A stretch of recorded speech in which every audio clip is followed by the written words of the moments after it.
Welcome everybody to game number 2 of the team free-for-all tournament. I'm joined in today with Daedralus. He is casting with me, and he has been long requested to cast with me as well. Welcome, my friend. Hello, good to be here. Yes, lots of people have been stopping by in the Wars of Liberty streams time to time, saying that we should really collab, and here we are finally. Great to be here. Thanks again for the amazing opportunity. And let's see what we have here with this FFA tournament.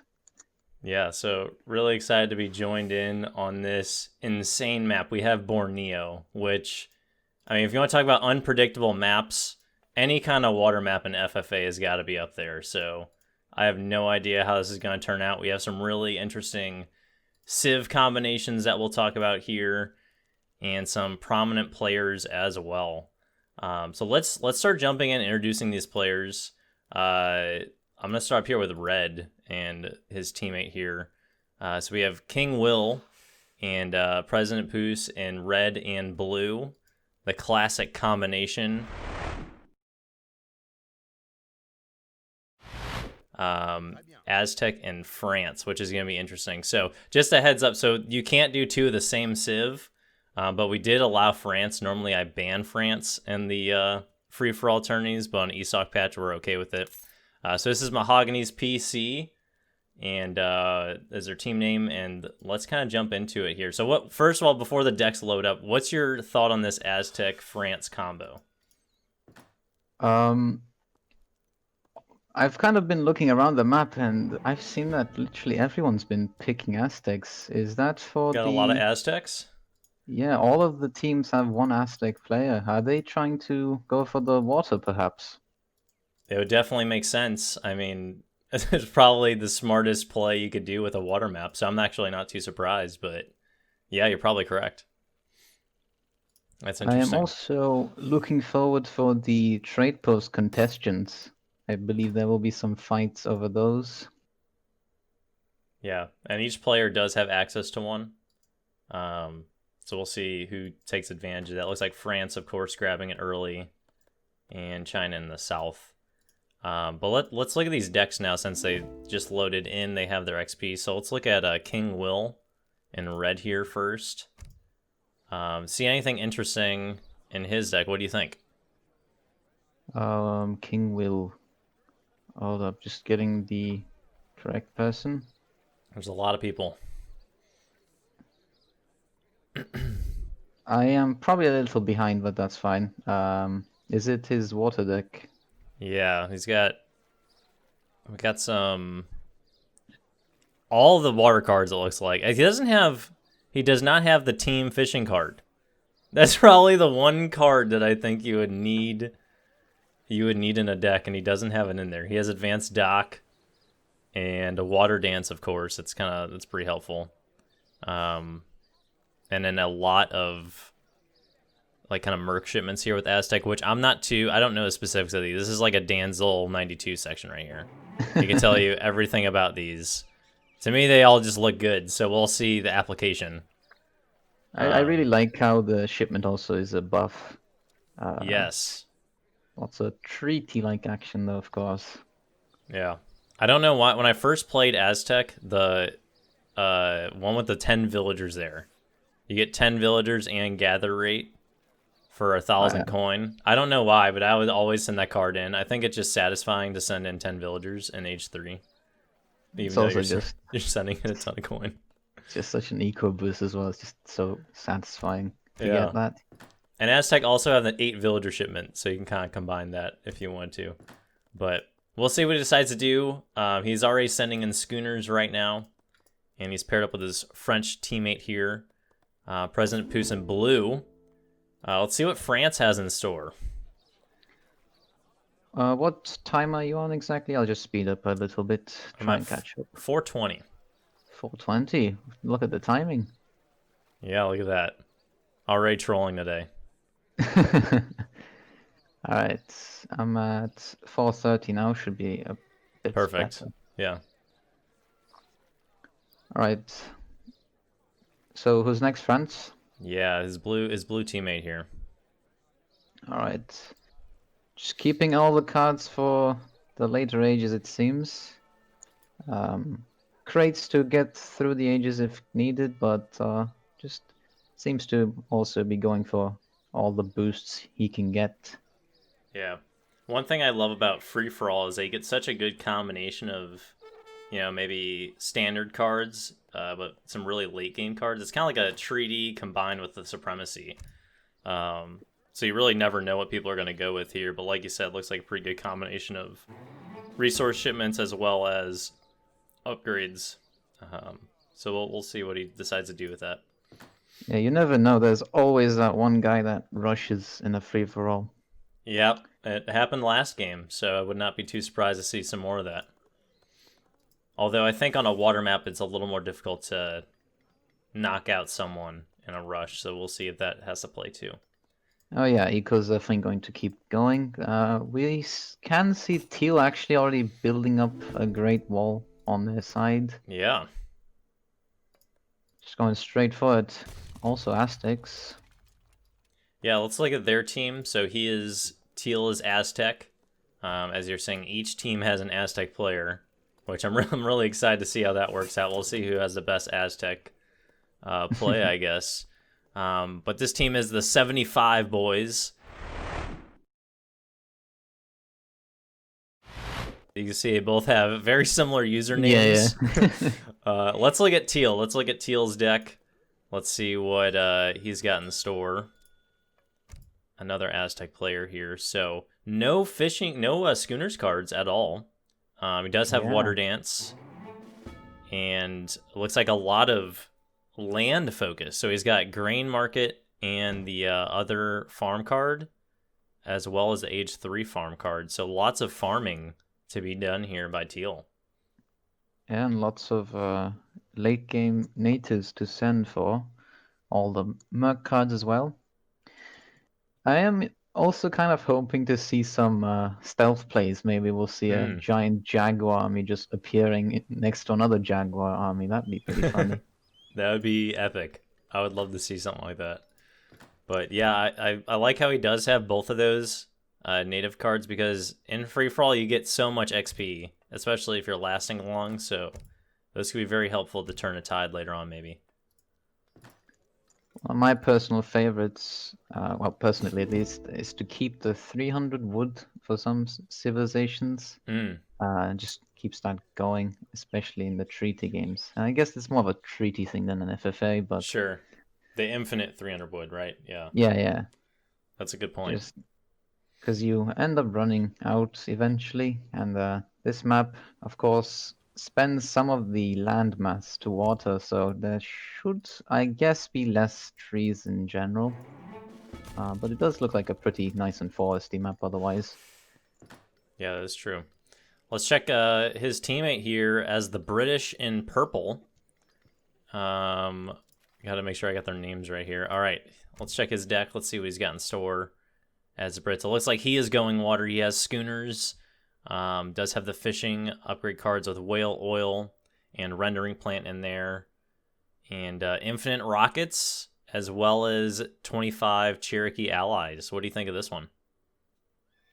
That will definitely keep a nice late game army just consistently going through the fights. So, just might have this nice little shipment where you can keep pushing with rockets and Cherokees, hopefully. We'll just see how he plays with them. Yeah, I love the infinite rocket card. Could be one of my favorites in the game. He also has the church card in there too, so maybe we'll see some Highlanders or Rogers Rangers shipped in. Just really interested to see if we get any early pressure. And speaking of, there actually is. So it looks like blue is going in towards orange and yellow, which we haven't even introduced yet. Immediately rushing with Cav. But Aztec has that 3 Jaguar shipment, or a big button from the TC, so that'll be pretty helpful. Yeah, that's definitely pushed them away, but we'll be entering Orange's base instead. Yeah, we should probably, let's introduce yellow and orange while we're over here. Now it looks like, so I guess red and blue are just going to be rushing these guys early. we'll see if they follow up with any more military. Red has some pretty insane water presence set up already. He does. Yeah, already has 2 docks out. More than enough fishing ships. 3 docks. Sorry. Wow. Let's look at yellow here. Are the red ships stuck there though? I think he's forgotten about them between the docks. I don't think they can move. You might have to put them inside the dock yeah. and then, yeah, garrison and then move them. That's kind of funny. That does happen actually quite often, I feel like. But we'll see if we can sort it out. Pathing in this game has always been the best. Yeah, come on, DE. Can figure it out. But looking down, so we're looking at the east now. We have Damsels in Distress is the name of Squamager and Chaotic Zing's team here. Ragnarok Hero is better known for yellow here on their servers or Discord, so he's playing with his main account there as China, which I know he loves China. So let's look at yellow's deck. Let's see what yellow has here. All right. Has the East Indiaman card, so sends out a dock and cheaper fishing boats, which, I mean, I feel like at some point the developers were like, how can we just make everything overpowered for the Asian civs? And they just did it. Because that's a ridiculously good card. And then no, Japan actually. Is it banned or? No, it's not banned. There's just no one that chose it, which you're surprised, right? I would think so too. I'm extremely surprised. Where's the shoguns that will just enter with mortars and all that? It's too toxic for this game, apparently. Everyone has too much respect over here. Well, there's a France player. There is a France player. I'm interested to see if he gets teamed up. We'll have to see. You know, if it was me, I'd be rushing him immediately. So. Well, oh yeah, definitely. don't want the cursors instant popping in my base. Yeah, no way. But China here, I mean, pretty solid cards. They have 2 Infinite Flying Crows. I like the Fire Junk attack card, age 3. The Fire Junks are really strong. I think they can help dominate the water pretty well. Old Han Reforms and Great Migration in there too. 2 really good age 4 cards. One of my favorite things with China is Confucius Gift, when you just get everything instantly. Yeah, so it affects your shipments and improvements. Is it anything else? Just those 2? Yeah, the research pretty much, but it can be quite a game changer when you time, say, an Imperial age up, and then your army that's already in your opponent's base suddenly turns Imperial within 5 seconds. That's true. Does it affect the consulate shipments as well? I believe it does, yeah. I think it does. It is a really good shipment. Hope Just to check, what's your time? I'm at 12:42. Alright, just a little bit of speed up. So let's look at his teammate here. So Squamager, really well-known player in previous free-for-all tourneys. Has always contested very well, and looks like he's playing with Aztec, which combined with China, I feel like could be a really good combo, because the Eagle Runner Knights are so good at anti-cav, as well as, you know, Puma, Jaguar Prowler Knights, and that's kind of China's weakness. So if they get some good armies, I think they could combine well. Yeah, definitely with the weak anti-cav from China, that would be a very nice compensation from the teammate. I'm also not seeing ports. That's interesting. That is very true. I feel like an Aztec ports combo here would be beyond broken. But I guess I'm also kind of happy that that's not being played. A little more unpredictable. Late game, just 5 Portuguese TCs shooting the water. Yeah, seriously. So let's look at Orange's deck. Let's see what he's got in store. Another Aztec player. Once again, no team schooners, just regular schooners. A lot of Age 1 cards. Has a lot of Age 1 cards in there. Oh, yeah. Less mercenary cards, but yeah, definitely choosing the Eagle Runner Knight. So definitely, as you said before, going for the anti-cav. Yeah, which I think it could play as a pretty good combo. I'll be interested to see, you know, kind of what China does with that. If he does old Han reforms or maybe cavalry or what, or maybe even flamethrowers. I feel like there's so many different combinations you could do with that. But he does have both of the wood cards, Age 1, the wood gathering cards, which I think could be pretty helpful if he's trying to go with a large water economy. Well, in general, seems like one person is focusing the water cards, getting their side of the water rather than having to share both. Yeah, looks like But it for sure. then again, orange and yellow seem to both be going for the water, where the other teams are not sharing, actually, just one person in each team. Red, Yeah, that's true. purple, and green. Looks like blues has a large cav mass. Is kind of contesting the border here where yellow's at. It looks like he's trying to put pressure on while his red teammate, you know, goes full water. Red has a lot of ships on the water, like you were saying earlier. He's just expanding towards purple here. He is. Maybe we'll get some. Oh, purple does have three caravels out as well. Ah, yeah. Probably the 5 canoe there was previously contesting it. I do see the HPs are a little off. Maybe as a response to that, he made the carols. Yeah. Yeah, there was But once a comment. It's one of my favorite comments, and someone said, "Never forget that the Aztec canoes can beat the Royal British Navy." So maybe we'll see that again today. yeah, never underestimate the Aztec. Their bow technique is on a new level. Yeah. Blue is really pushing into China here, though. He is. Yeah, it looks like China's trying to prep. Blue's taking down these walls, and we'll be going in any second. The wall on the other side is being completed, but probably not going to be able to do anything about that. Yeah. I think he's got enough anti-cav presence right now, especially with Orange's help. Might have to take out these cannon, but I'm not too worried for him. Oh, we do have red support coming in, though. Eagle Runner Knights coming in the back to support the cavalry mass as well. Yeah. So here they go. Let's see what happens here. Interesting combinations.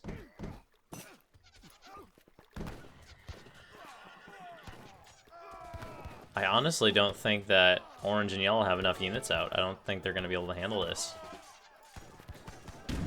I feel the same way especially with the falconets to kind of help with the eagle runners. Yeah. However, he seems to be just kind of running around. The units got rather close to him there. Yeah, he's trying to figure out the micro here. But armies are slowly getting swept up. Dops did pop out, but they weren't enough. And the pressure is on now. So what is orange and yellow? What are they gonna do? Damsels in distress are in distress. Very much so. They've predicted it. In the meantime, purple and pink have actually gone to industrial with their nice and peaceful eco. Yeah, they're both chilling out. Let's quickly look at green and pink. Let's introduce them real quick before all the action gets going here. They're just having such a great time down here. They're just completely flying under the radar. Let's look at pink. So pink, Vinny Thunder. He's a huge supporter for the channel. Always joins in on the streams. I'm really excited to see him in action here. He looks like he chose China today. And let's just take a quick look at China's deck for pink here. Some H2 units just in case, it seems. Yeah. Pretty balanced. No water cards, so focusing fully on land here. We'll see if that hurts them later on. I'm not too sure how that'll play out for them. Yeah, it is quite unfortunate because they're having such an easy time and the water is just available. Yeah, it looks like his teammate's going more on water. No docks from pink. So let's look at green. We got Hulk 9999. And Hulk is in green, so that's very fitting. Feeling pretty good for Hulk there. Also, yellow's TC just went down. So just taking a quick tabs over there. The pressure is yeah. on. It's gonna be a big hit already. Yeah. So let's look at green real quick while we can. No water cards as well. So it looks like they're staying mostly land focused for this one. It does have the Eagle Runner Knights. I've seen in almost every Aztec deck, I feel like. And the Arrow Knights are in there too. And then a lot of farm cards. So similar approach to Teal, it looks like. Eagle runners are just too good to not take. Yeah. So strong. So we'll see what they're going to do down there. I mean, they're having a great time. Maybe they can get to age 5 really quick and then put some pressure on. Meanwhile, the cavalry mass from blue is just getting disgusting. It's growing immensely. That's probably almost a full batch there. Yeah, probably close to 50. He's got 41. 41. Vet Hussar coming in hot. They have decent siege within that kind of mass. Paired with the cannons, they're going to get through these walls, and they're coming in hot. Falconets are still full HP, except one that took 3 damage. Quite surprising. Yeah. We're 20 minutes in, and it looks like orange and yellow are just under... I don't know how they're going to come back. They are looking incredibly pressed right now. They do have strong water presence, though.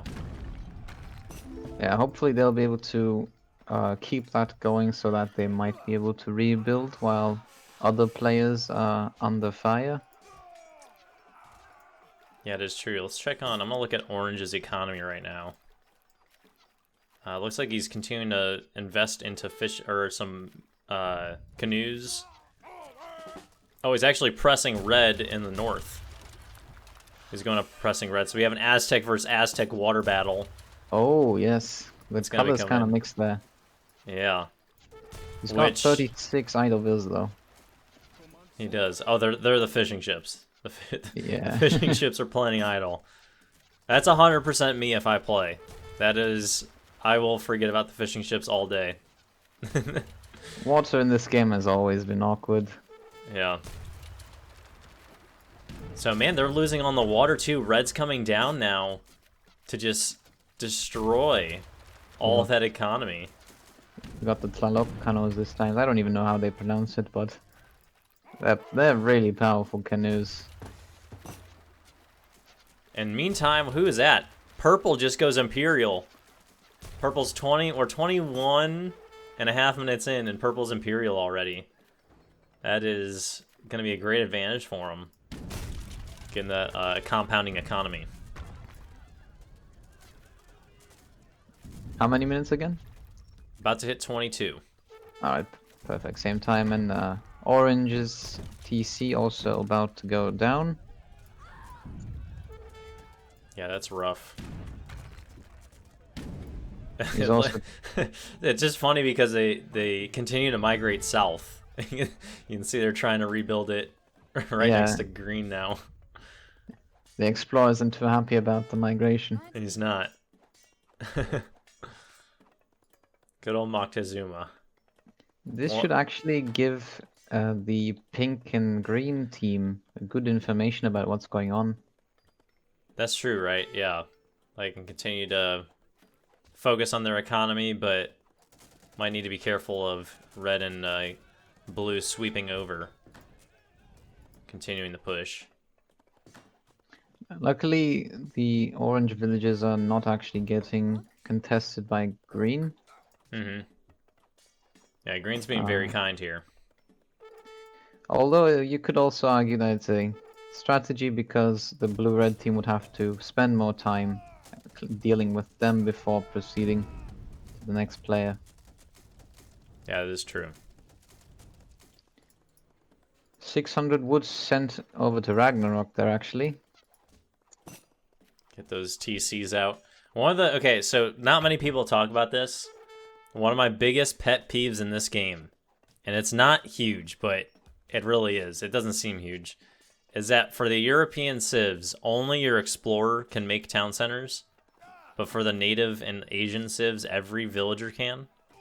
So for these civs, like, you just need one villager to survive, and then you can remake your entire colony. So it's a really big advantage for them. That is very true.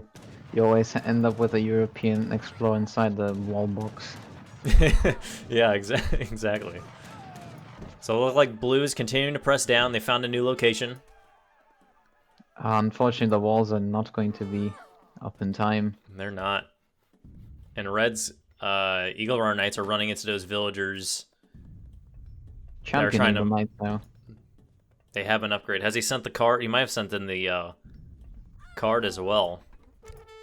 He has. He sent in the H3 support card, so they're got extended range on top of their already fantasticness. So they're gonna be getting very strong quick.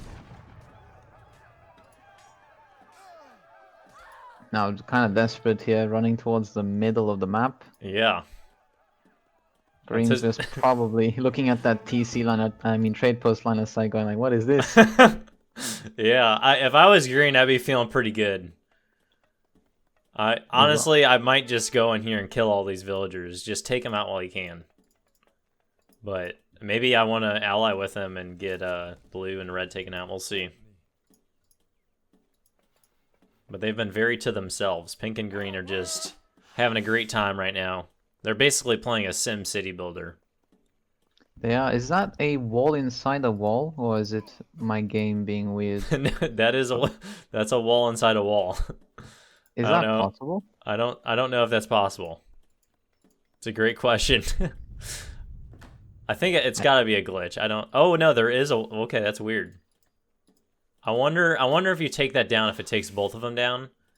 I think it would splash. Yeah, that's what I think. Just really weird. That's also why you gotta love the pillarless walls for less splash. There you go. You gotta link your video. Link it below. Yeah, I've just heard from Samurai here that people have been asking about pillarless walls. I just found out that usually my video has been getting linked to. Yeah, it's the best one out there. Maybe we should just make a new one. I can feature you on the channel and then you can share your wisdom. Sure. That old video of mine with the horrible microphone is honestly no good. It needs a remake. Needs a proper remake. Yeah. I understand. Maybe DE. Maybe DE comes out. Yeah. I understand that though, because I feel like that for a lot of my old videos I'll be watching. I'm like, what am I using in this video? Is this from like 2004? It's just like horrendous, but still got the job done. It sure did. Sure did. Always been a great pleasure watching your videos over these years. Appreciate it, man. It's always a joy. So right now it looks like Blue's Cav is walking right next to Yellow and Orange's new central base. I don't know. It kind of looks like they left him alone. I don't know where Red's Eagle Runner Knights went. Or maybe they killed them. Oh, here comes the Cav again. For them? Yeah. I do see some at the new TCs down south, but nothing near the old mass. Yeah. There are some invisible Jaguar Prowler Knights. You see those guys right there, right? Yes, yes, down south. You're getting your request. Coyotes on the Falconets. Man, those Falconets have been alive for the longest time, finally going down. Yeah, they've been needing to go down. So blue just... Yeah, go ahead. Yeah, in the middle, the cavalry is finally getting contested as well. And then it looks like Red's Eagle Runner Knights are maybe in the base. He's got a large batch coming in now. Oh, that is going to be probably a decisive blow at this point. Yeah, that's 50 of them. But also, I don't know what was going on. Yellow has a town center by the water still. He's got one kind of close to the original base. I don't know if that's his original town center or what. But he does have a town center up by where they started. That was built next to Orange's original town center. Looks like they just ignored it. Yeah, it's been damaged. And there's both are still alive at the very bottom. They both have that base next to green still up. Purple's army is now down south their walls. They were up north. Looks like they just don't know who to attack yet. Yeah. Looks like they're prepping. Got some barracks going up. Outpost. That's one of the things I love about free-for-all is that you kind of get a little bit of a treaty aspect into it, too. You can kind of get some mass defenses up, but definitely have to have more urgency, because anything can happen at any time. I don't see Teal's army yet, though. Looks like he's not exactly ready. That's probably why Purple's still wandering rather than attacking. Yeah, it looks like Teal's still building up a little bit. Would love to see some Imperial Redcoat and rocket action. That's what I pay for. That is why I play this game still. Yes, your favorite combo. Without rockets and musketeers, nah. Yeah. You know, as soon as Definitive Edition comes out, the first game is going to be that. Just make sure the rockets are still there. Gotta be. 100%. So it looks like Red's cleaning up the center of the base here. I don't think they're going to be able to defend that out. Oh, most of Yellow's villagers are moving back south. So, somehow surviving still to this point. I don't know how.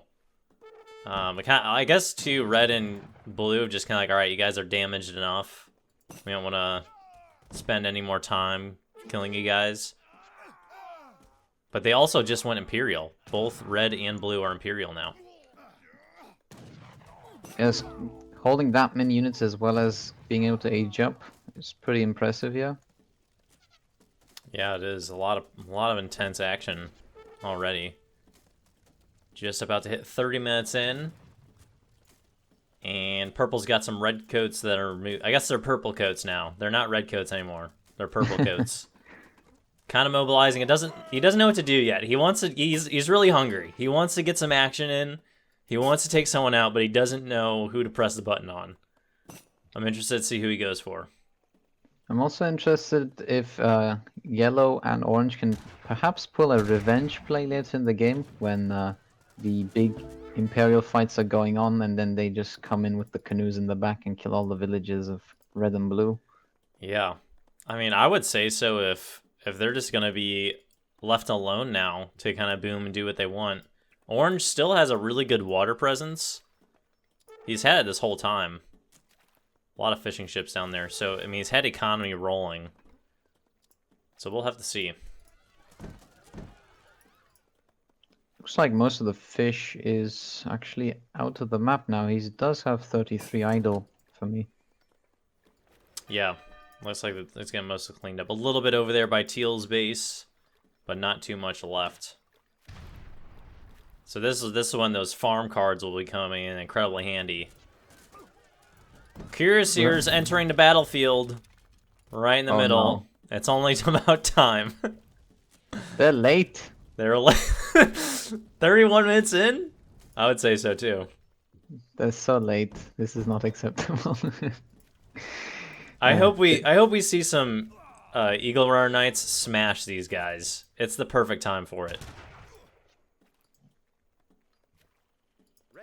Red and Blue finally layering up as well. Yes. They were without walls for probably the longest. The boldness. Indeed, also rushing at the same time. Yeah. They definitely came into this game knowing who they wanted to go after. Both Squamager and chaotic, solid free-for-all players. So combined together, I would be looking out for them too. But they're alive. I would be, if I was Blue and Red, I would be worried. Like, Orange and Yellow are recovering right now.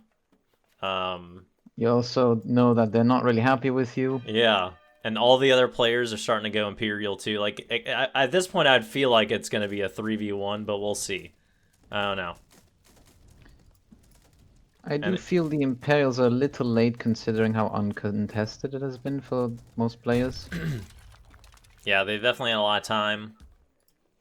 There's a big variation in player ranking in this one, so you do have everyone from 30 down to 0 basically. Right. So you kind of do big range, yeah. Early rounds. You did mention it's game 2, right? All right. Yeah. So we'll see here. Also, Blue is France. So I just think right there, like, you play France in free-for-all, you're coming in with a target on your back. And now you already are messing with some people. It's going to be interesting. We'll see. I wonder how the game would have played if yellow and orange were actually on the opposite side of the map. Would they still go for them, or would it be just the nearest neighbor? That's a good point. I don't know if I'm that bold. And yeah, how would the other players react if they saw this army trekking across the entire map? I mean, if they were going for France, I'd be okay, but otherwise I'd question it. Looks like Orange has got some stealth Jaguar prowlers close to Red's base here. You're getting your request. Yes, there it is. The stealth and the revenge play. There we go. Does he have the card for the... Oh, he doesn't have the siege card for the Noble Hut unit. Scorched Earth? Is that it? Yeah, Scorched yes. Earth? I believe so, yeah. What a great name for a card. Green's just cleaning out the water in the meantime. Yeah, it looks like he's grabbing some treasures. Yes, unfortunately it's Orange's water eco that's kind of getting punished here. Yeah, I think it's only a matter of time. I mean, he let him live right next to his base. I feel like Orange is like, all right, you can kill my guys. It's a fair trade at this point. We'll see, though. In the meantime, Blue's finally back to finish what he started with the town centers. Yeah, a huge cab mass sweeping across. They are Imperial. That could probably take out everything in this whole map if people aren't careful, so we'll see. He's going right towards... Oh, but meantime, Purple is pressing towards Red's base. Oh, yes. Huge mass here of Imperial Redcoats, and got some Cherokee Riflemen in there. Teal is also massing Eagle Runner Knights behind this. Here we go. That's what I want to see. Also really liking the... Oh, the Cherokee Rifleman just went legendary there as well. Oh, there we go. It's a really solid unit, especially for Brits. They don't have a skirmisher, right? So it's a really good shipment for them. Here we go. The action's about to happen. That's why you play Wars of Liberty, to get skirms for Brits. It's true, right? You can do whatever you want in Wars of Liberty. Those red... Oh my goodness. Those red Eagle Runner Knights just getting inhaled by this combination here. Looks like he's taken care of the orange Jaguars in the meantime, though. That was a small batch, but I don't see them anymore. Yeah, I think they were taken care of. I mean, that was perfect timing, like, to save... They saved orange and yellow. Because that huge Cuirassier mass was about to go into their base. But now Blue's trying to run north and reinforce as quickly as he can. I mean, if I saw a giant gendarme army going to the other side of the map, I'd definitely enter France's base. 100%. Without hesitation, yep. And I mean, you got Imperial Redcoats and Eagle Runner Knights, so that should take care of French Cav. If that doesn't, then I don't want to hear that Cuirassiers are not broken ever again.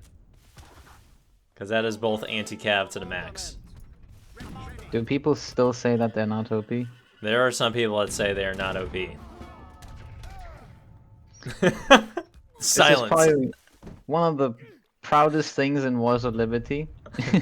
Sorry, I keep bringing up Wars of Liberty. No, it's good. It's your thing. The instant cuirassiers have actually been nerfed. You cannot get instant cuirassiers in Wars of Liberty. That's like the first thing that you do. If you're going to do anything, changing Age of Empires 3, like if I was in charge, I just delete them. Like I don't even want to see their face in the game ever again. Like it's too much PTSD. Yes, that is probably the best alternative. I was being too kind. Leaving them alive. Oh man. It's too good for them. Too good. And like this is on the Asian dynasties. Like they're even better in vanilla. I don't know how people played vanilla. Like there's no way. But man. You know, it's just the change. Lots of Age of Empires 2 players always hated on Age of Empires 3 because it's so different. Yeah. And I guess when you push in the Asian dynasties or just the war chiefs, it's just too much for the slightly okay, I'll try this game sort of things, and then they're like, oh no, I'm not Oh playing yeah. this. Yep. That's why I love it. You know, they can stay home and go play their purified RTS. I'm gonna get some awesome 2005 action here. Oh, the Arrow Knights Nasty. are a bit too far from home though. Yep, they're getting cleaned up there. Actually, a lot of them actually survived. I'm surprised. I thought they were all gonna be done for. But that was pretty rough to watch.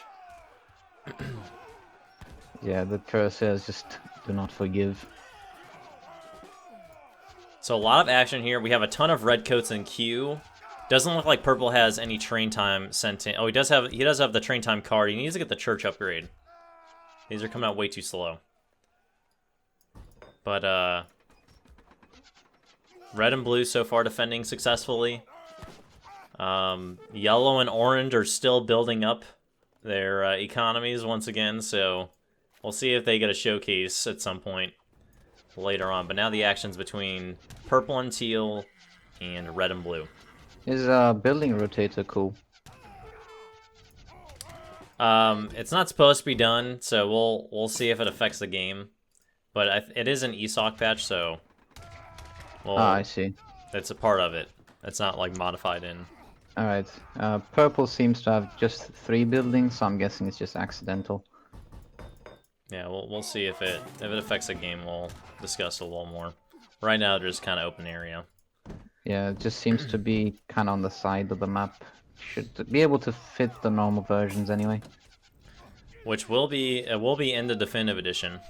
You'll be able to rotate the buildings all you want. Oh, didn't know that. Yeah, it is being implemented into it. Guess no more banning it then. No more, yeah.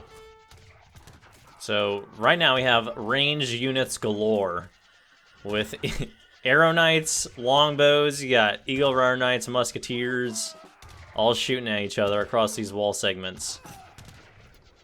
I'm actually liking the Arrow Knights being able to just hit safely, but I mean, the French cav is just too much. They even siege everything. They're just gonna come in and, yeah. Here we go.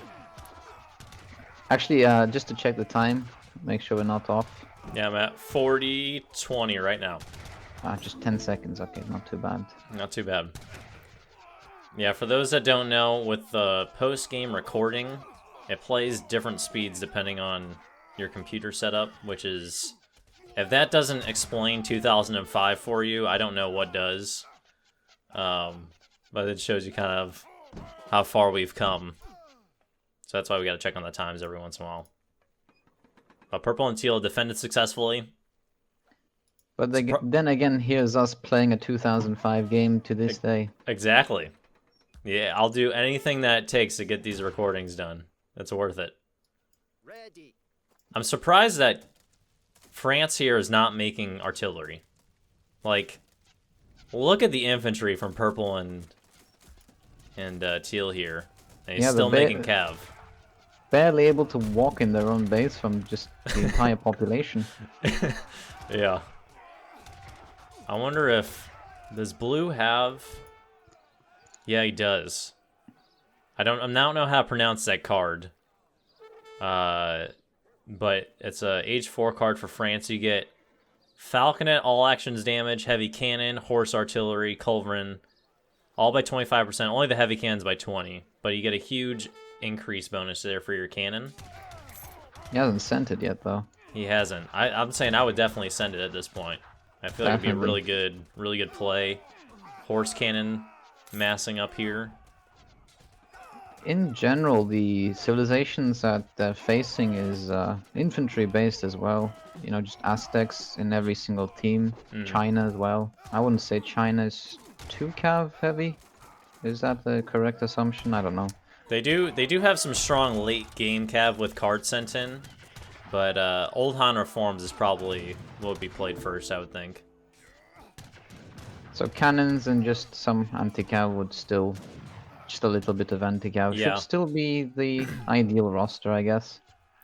We do have some Jaguar Prowler raids going on in Blue's base.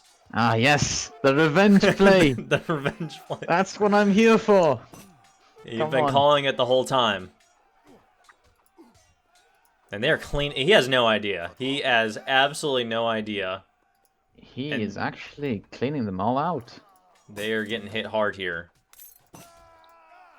They're probably too busy with the fights on the left. Since they're already pushing in, the Eagle Runner Knights had very clean hits on the Gendarme there, so they just all got wiped out. Yeah. Not that I'm complaining. And there's a huge green canoe mast that is moving across the water as well. I don't know where he's going. Oh, poor Orange. Is he going for orange?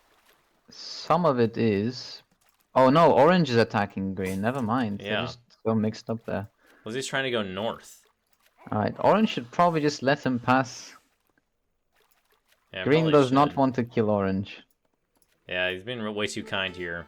I mean, green and pink here, LADJ is their team name. They get the kindness award for being the most kind so far. Like, they are just great residents here with pink and orange. And they haven't attacked teal or purple yet, so they're definitely getting... Yeah, sorry, go on. No, they're definitely getting the kindness award, but go ahead. Yeah, just their walls literally bordering each other for the past 20 minutes or so, and they've even gone up to industrial age in the meantime. Yeah. So definitely letting them keep alive might be risky. We will see. I think green is going for red and blue. Yep. I think he's going for it here. So maybe there was a rally call. Someone's like, all right, let's just take out France. I think that might have been played here. It's like a perfect convoy at the very edge of the map as well. Just stealth. Yeah, it is. Single line. And then you had orange that attacked too. So maybe there was like some sort of call against these guys. And it looks like purple and teal are right at the doorstep. They're about to come into red's base. Oh right, there might be some chat going on as well. We don't see that, do we? Yeah, we don't. I wish that I really hope that they bring that over to the Definitive Edition. I'm not sure if that's possible or not, but that would be awesome. So the green canoe navy is sitting on the French shore. And oh, orange also has some ships as well. So this is definitely, we have what? We have a 2, 3, 4. We have pink has disciples taking down trade post. So we have a 5v2 right now. Oh, the blue cav is coming from behind. Oh, here they are. It's about time. So many. There was Saturn base for so long, but now they're back. Purple's trying to get those musketeers in there. They're not engaging. I feel bad. It always hurts to see musketeers in melee mode not engaging. Imperial Voltigeurs improvement complete. Is that the skirmisher? Yeah, it is. Yes. It's been like a year since I've actually opened Asian Dynasties, to be honest. That's all right. Welcome to the party. There's no other reason to open it except 2v2v2v2 free for all. Of course. How to bring me back from Wars of Liberty. Yeah. So it looked like Pink is joining the party as well. Pink has his army forming up here outside Blue's base. Nobody is really liking this red-blue team that rushed. Not at all.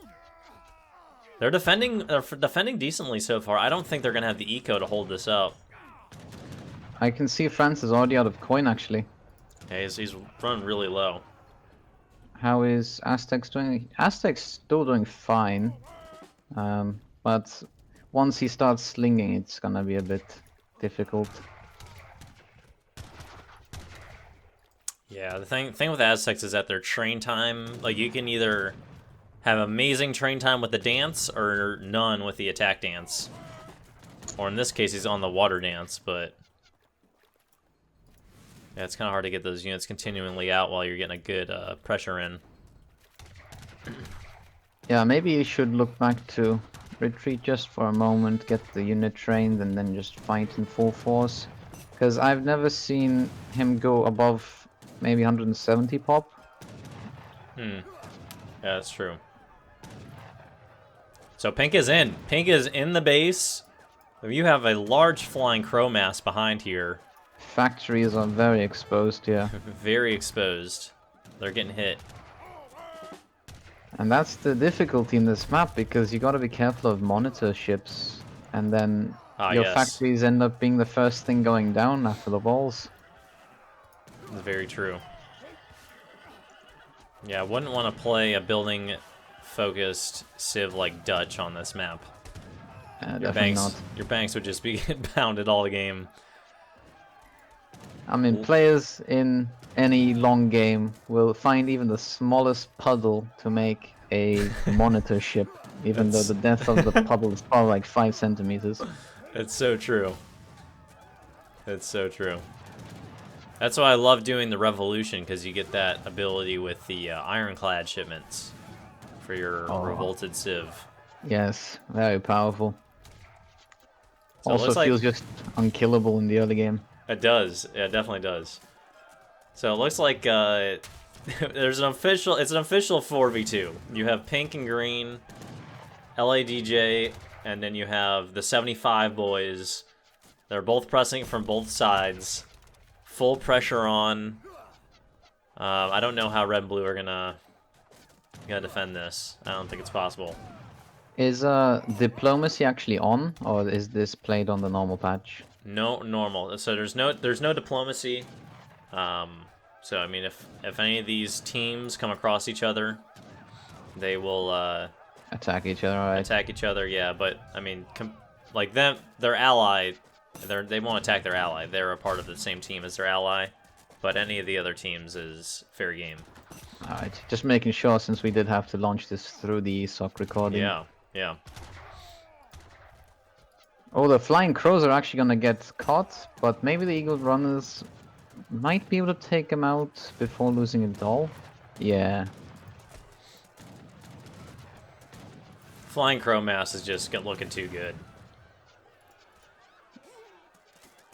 Heavy cannons come in.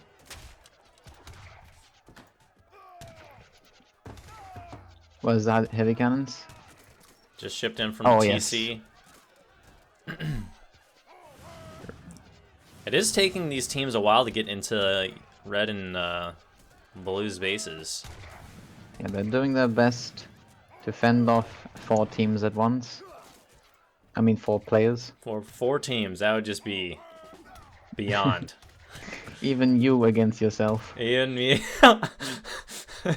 That's what it feels like sometimes in free-for-all. It feels like that's happening.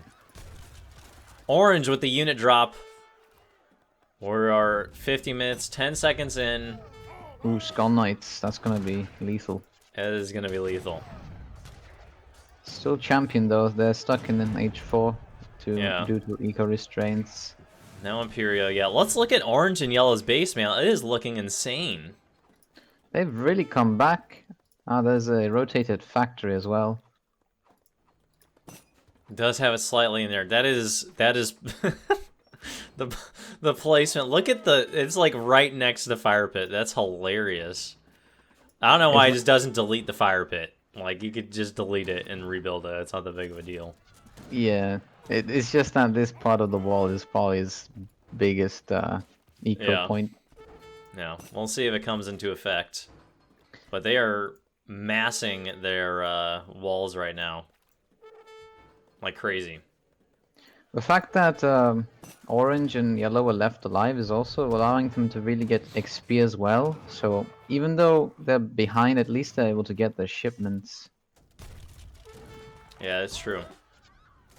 Blue running into red canoes actually now on the back, but a green navy is coming in. Let's see if they notice the canoe. Oh no, he's just gonna run away. Run away immediately. Yeah, green's looking pretty strong there. And red's canoe is going out in the middle of nowhere. They're just stranded. Yellow army finally coming up as well, it seems. So I guess we'll see now if red and blue can come back. I mean, we've seen that yellow and orange are basically back now. They just gotta go Imperial, but won't be too surprised. Unfortunately, he's too. playing France. I don't see anyone letting him live. Yeah, you're probably correct there. Probably correct. I just love how Orange is somehow alive and able to farm the middle of the map. Yeah, why wasn't it taken down? I don't understand that. I don't know why they left that up. Yeah, there's just so much wood there as well. It's just all oranges now, including the coin mines. Yeah. Be very helpful for China later on. They have Old Han reforms. Alright, so now we're having teal and green go at each other in the very center of what used to be red's base. Lots of Aztec action back and forth here. Also, slide note, pink and green have a huge trade monopoly going on. I think they have almost every trade post. They have, what was that, 5 trade posts? They're getting, not everyone, they have the majority though. So that'll be helpful for them.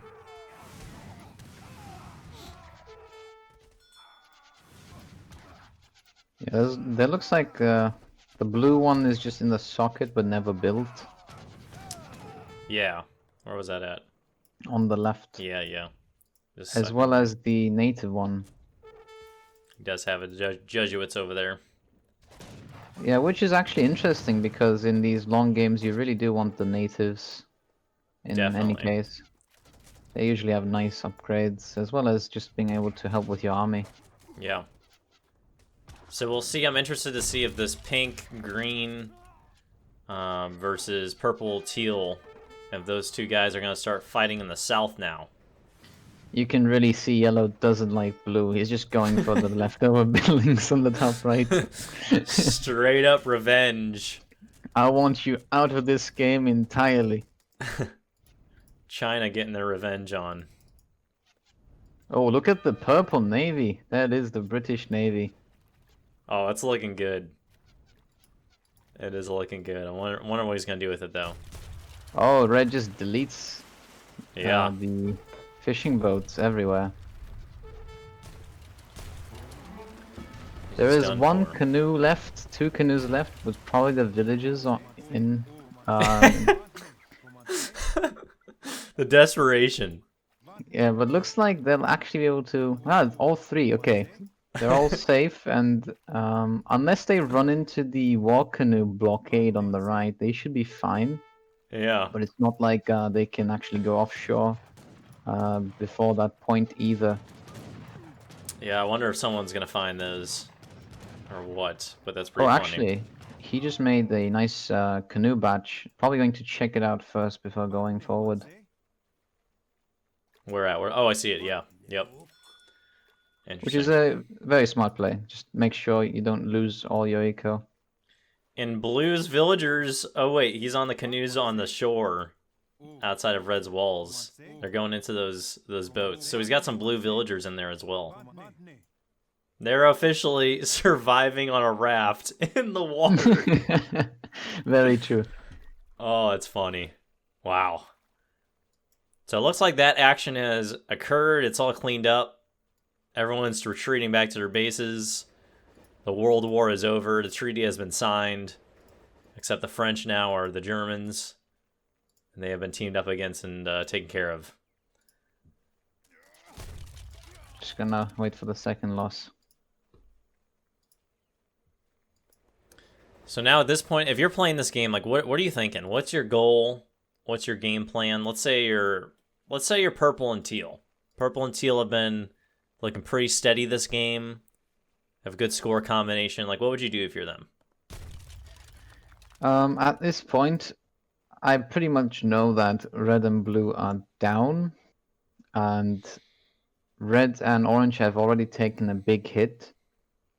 So it is about time to strengthen the southern walls. Make sure there's all I need, and we can actually see Teal's army just kind of in the south already ready. Yeah. So you just gotta prepare for the. Oh wait, actually there is a small meetup in the center, top center, and they're not actually attacking; they're avoiding each other. I'm walking by. The treaty has been signed right now. They have respects to each other. It's good that they're honoring that. Yes. Yeah, we'll see how long that lasts. I'm interested. I think that we're probably gonna get purple and teal going against pink and green, unless maybe pink and green go for yellow and orange here. I don't know. We'll have to see. At this point, though, orange and yellow, getting the colors mixed now, It's okay. Yeah. should actually be able to just expand back into the original positions as well. So they have a big opportunity to take over the majority of the map because they know that they're kind of uncontested at this point. They might as well just siege everything of red and blue and take it all over, which would give them a huge advantage because it would just take so long to do anything. Yeah, it's very true. Since pink and green, as well as the teal and purple group, are likely to start fighting, it's just all the time you need. Meanwhile, red and blue are starting to rebuild their town centers on the shore. We already have all the villages. They do. Those rafts are they're well done rafts. They have taken care of what they needed to. So we'll see if they get rediscovered, but they're already going back at recovering. You gotta be careful of the purple units just chilling around. Yeah, looks like his chief's already getting discovered. Imperial finally for everyone. Yeah, and, almost an hour in. Wow. Yeah, so is this... Wait, gotta check what dance this is. Is it for... Oh, he's still on the Explorer. He should probably switch back to something else. Yeah.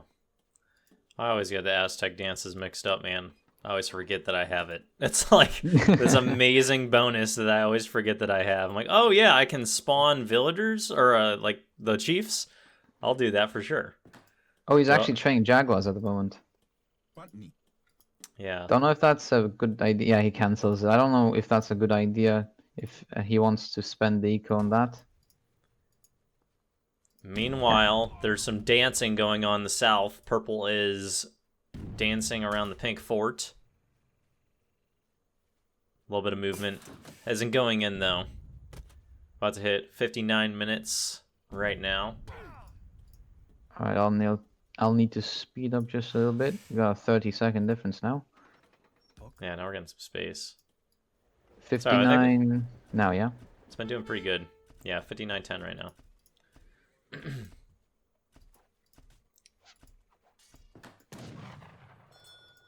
Alright. That's a lot of Arrow Knights, I gotta say. How many does he have here? Let's see. Give that teal. So if you click on the player, and then you double click, you can see how many units they have. He has well over 50. Well over 50. Yeah, I'm just trying to get the correct Yoya or Yayo. I cannot tell you. I'm just calling them the 75 boys. That's their team name. They both have 75 in their name.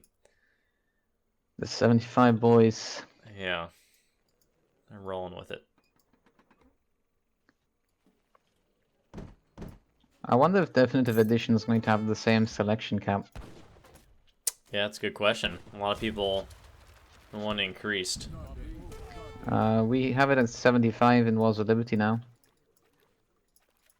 I wonder how much that would change the game. To be honest, not too much. Especially if you're using control groups, I guess. But yeah, I guess the only time it really makes a difference is if you're playing treaty games. Sure. Because you just get rushed and rush anyway. Yeah. I mean, until I have 75 grenadiers going in your base, you know, then I'll make it look way too overpowered. That's actually something I'd love to see. He's actually... Teal's clearing out water treasures still, but not sure if he's gonna attack purple. Wait, oh my god, they're the same team. Same team. That would be extremely hostile play, but just suddenly can attack his teammate. That would be something else.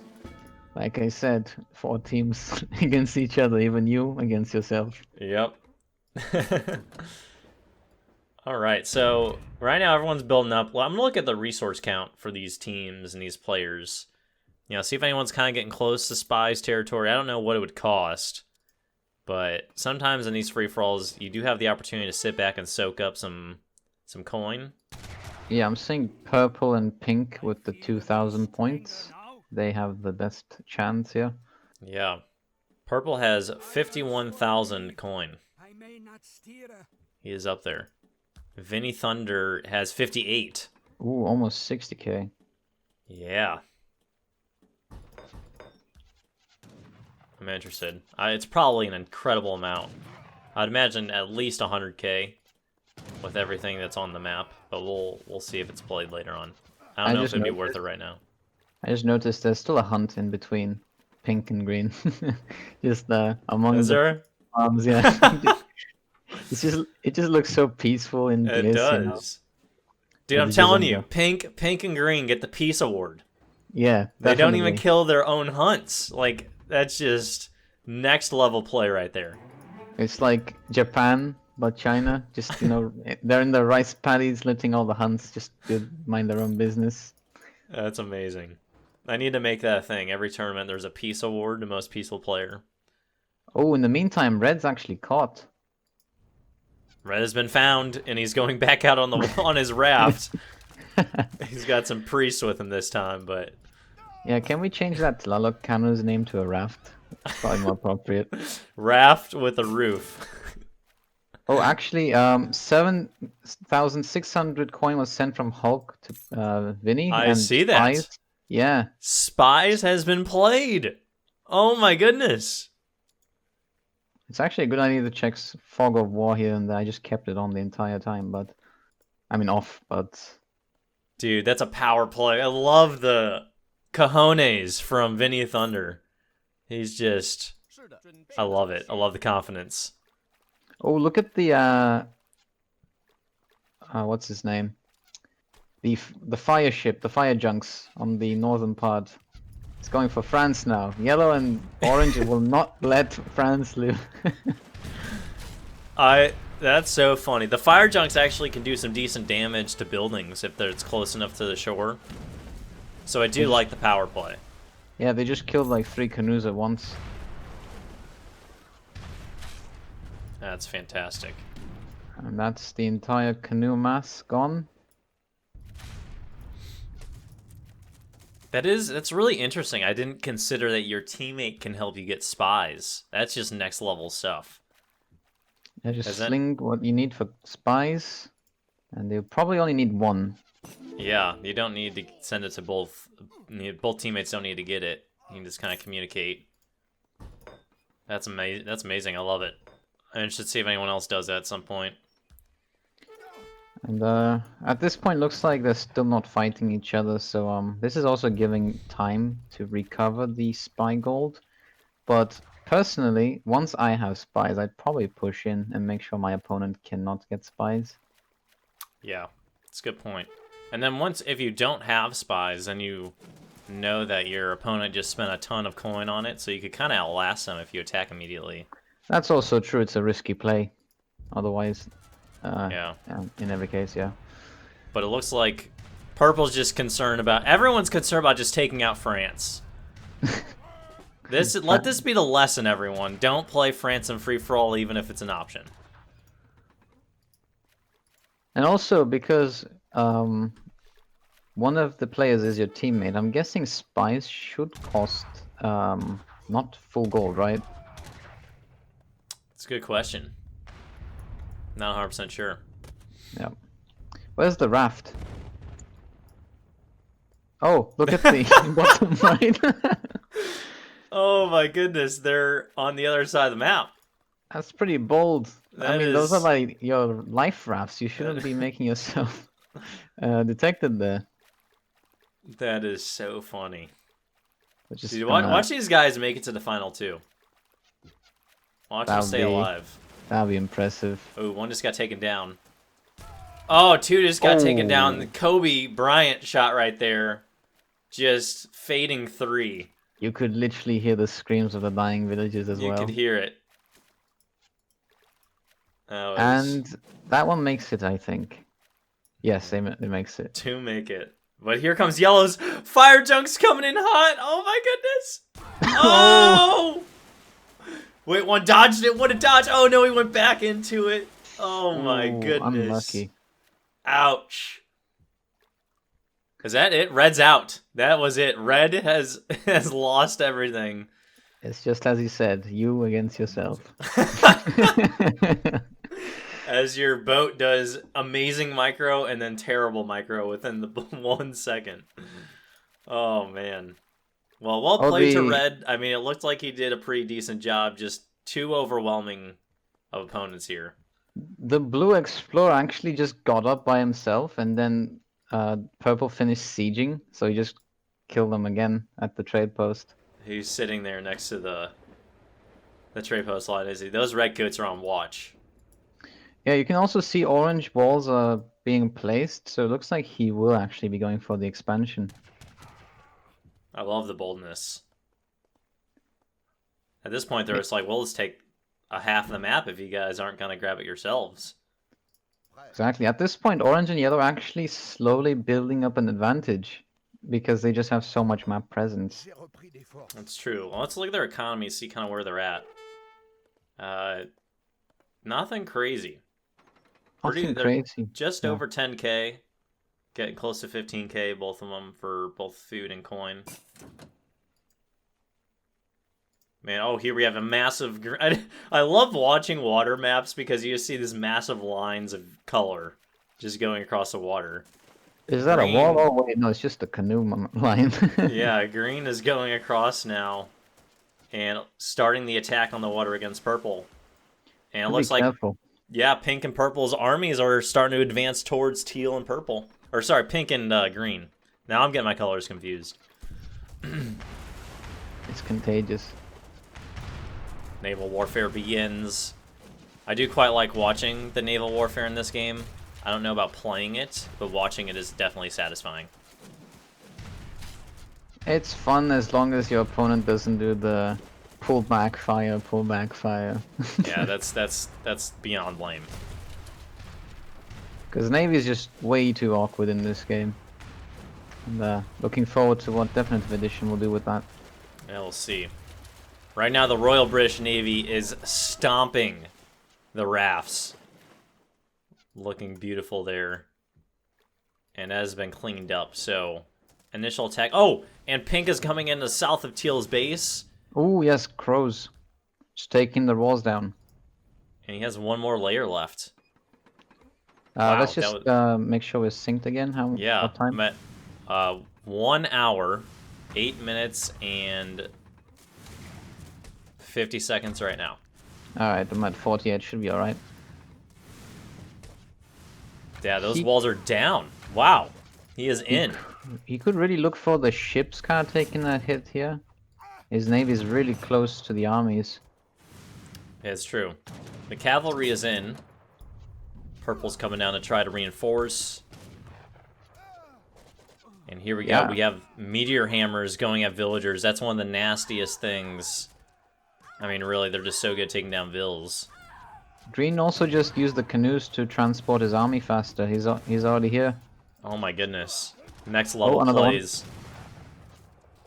Wow. Teal's Arrow Knights are really taking care of the crows. He got rid of the first, like, 3, but now he's switching over to the other ones.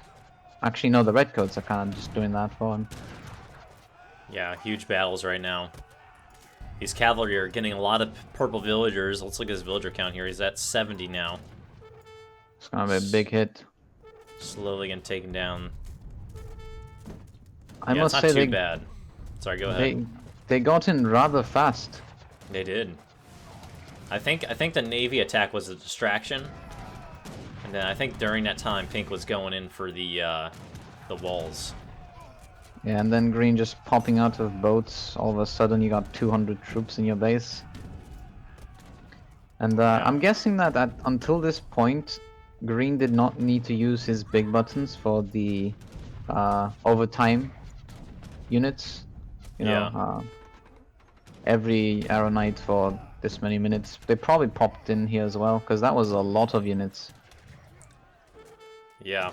Pink's Cav still putting pressure on. Looks like he's going to take out some teal villagers now, kind of going all around the base.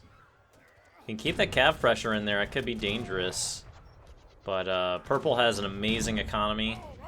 He has 40,000 food and 70,000 coins saved up. So that's gonna be hard to take them down.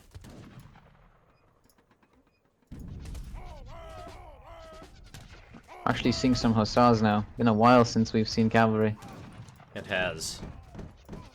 But eagle runners are of course very lethal against them. Yeah. That's mostly Arrow Knights though. But they're doing a decent job. The thing about the Arrow Knights is that they're 2 population, so you can't mass them quite as well as the Eagle Runner Knights. I've personally always found them kind of just underwhelming. Yeah, a lot of people don't like that, especially, you know, there's certain times I think they're really helpful. The thing I like about them the most is that they're silent. Like, with a mortar, with like a European civ, you can hear when your base is under attack. But with the Arrow Knights, you just look down, you hear a trumpet, and then your walls are gone. Like, you didn't even realize they were pounding your base. Even the opponents across the map know that there's a mortar firing. Yeah. So I think that's one of the best advantages of them, but in actual combat, like you're saying, a little underwhelming. I'm just looking forward to a stealth 50 Jaguar mass. It's got to happen at some point. Just suddenly next to your factories. 50 units just appear out of nowhere, you know? Yeah. I'd love to see it. That's why I love playing with scouts. You can just get a whole mass of scouts, put them in the back of someone's base, and then just start punching at those villagers. It's pretty fun. I've seen your videos on the scout rushes, and I've just been like, no way this works. And then I watched, and I'm like, what? Yep. Well, this is going to be posted on Tuesday, but this Thursday, I guess this is going to be the last week this is posted, but so this upcoming Thursday for us, there's going to be another scout video out, so if you haven't watched it, go watch it, because you're watching it in the future. But yeah, it's going to be fun. Iroquois scouts this time. Yeah, guys, go do that, because those scout rushes are something else. They're fun. So now we have intense engagements here by the trade route. We have Hussar in front, Eagle Runner Knights in back for the 75 boys, and an LADJ combining. It's kind of a little bit of everything with the Chinese armies here. You have some Iron Flails with Arquebusier, and then just a little combo between Eagle Runner Knights and Arrow Knights. Oh, Redcoats finally arrive. That's a good fight going on here. Yeah, Redcoats here. Do you see something interesting going on in the map? Oh, we have 3 town centers coming up from blue. Is that what you're talking about? Yeah, he's back in the game. Dude, this guy's not going to quit. He's just been waiting on the side the whole time. I don't know how he saved his Explorer, but apparently he did. Maybe purple backed out.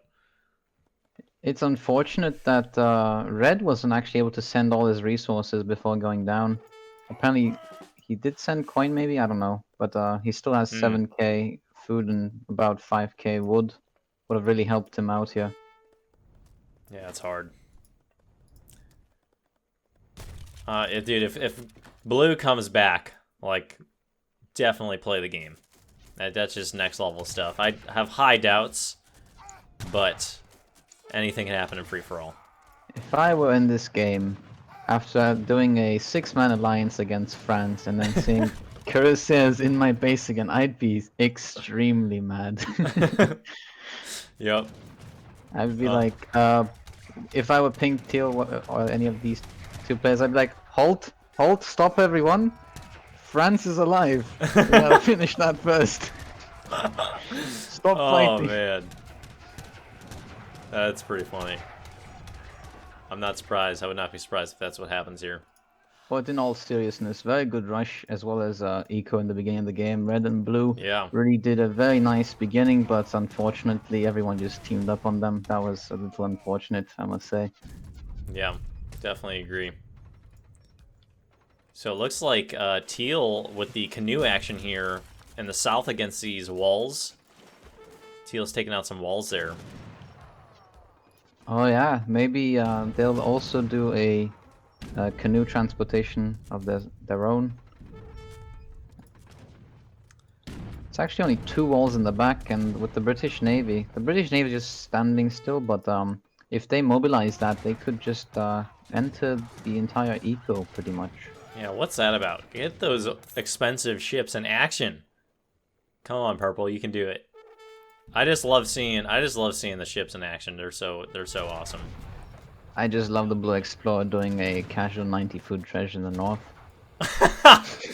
See, that's what you don't want to do. In free for all, if you live, you don't want to gather any treasures because then everyone knows that you're alive.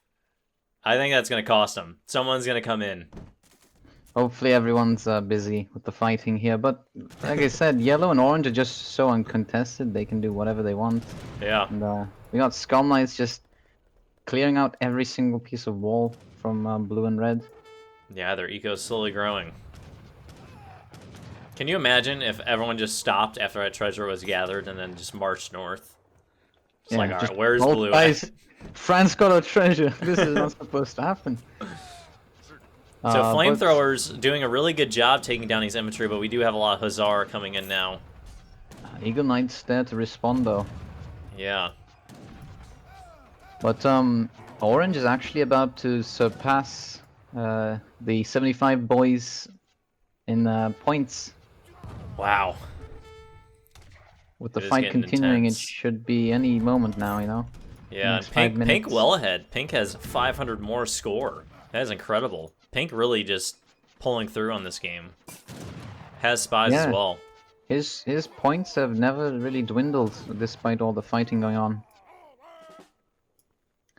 But teal and purple are slightly on the push in the initial breach, but getting pushed in another location. Flamethrowers.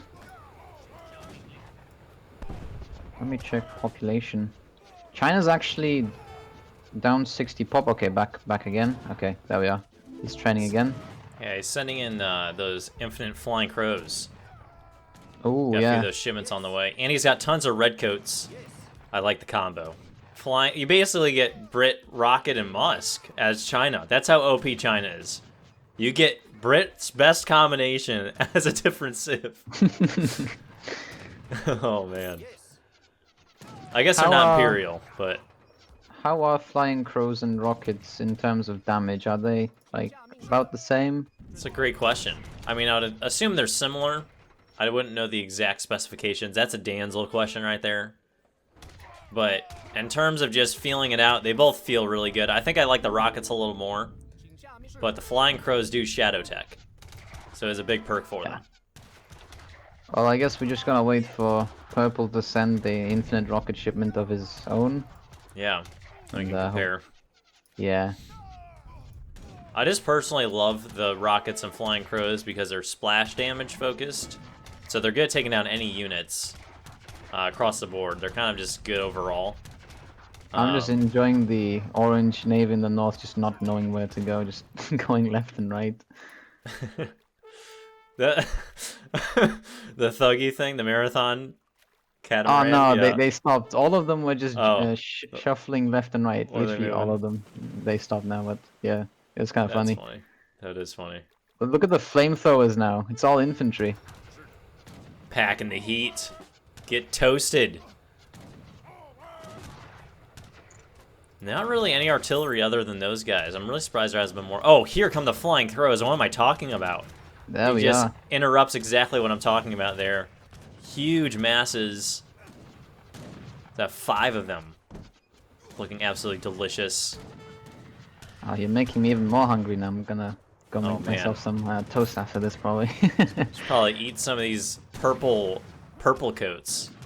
They're getting eaten up nicely. We do have a lot of arrow knights that could respond to the flying crows here, but the falconets also very dangerous on the left side. Yeah, lots of comboing going on right now. Cavalry comes in. Oh, Jaguar Knight at the perfect timing though. Perfect timing, yeah.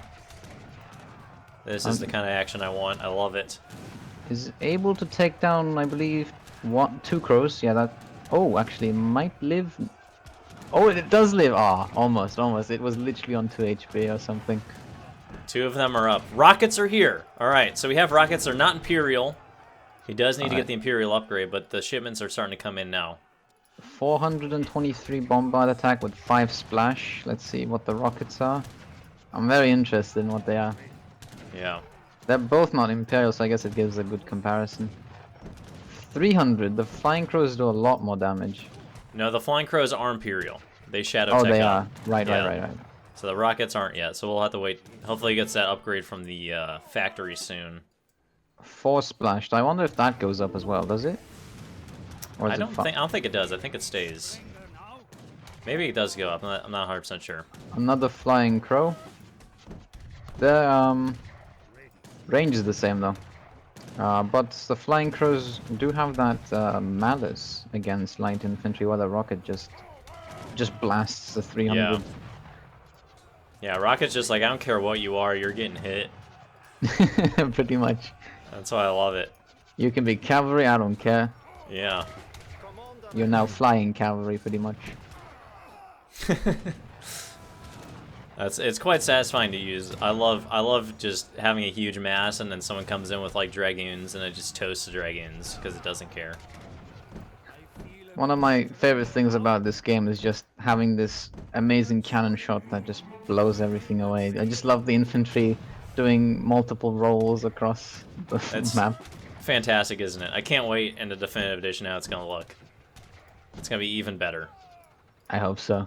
They better not remove that incredible ragdoll. I would never play the game again. Pretty much. I would just resign. No ragdoll, resign. Ragdoll, resign, yeah. Looks like orange is taking out what blue has up here. So blues did not last long. And I don't know where his explorer's at, but...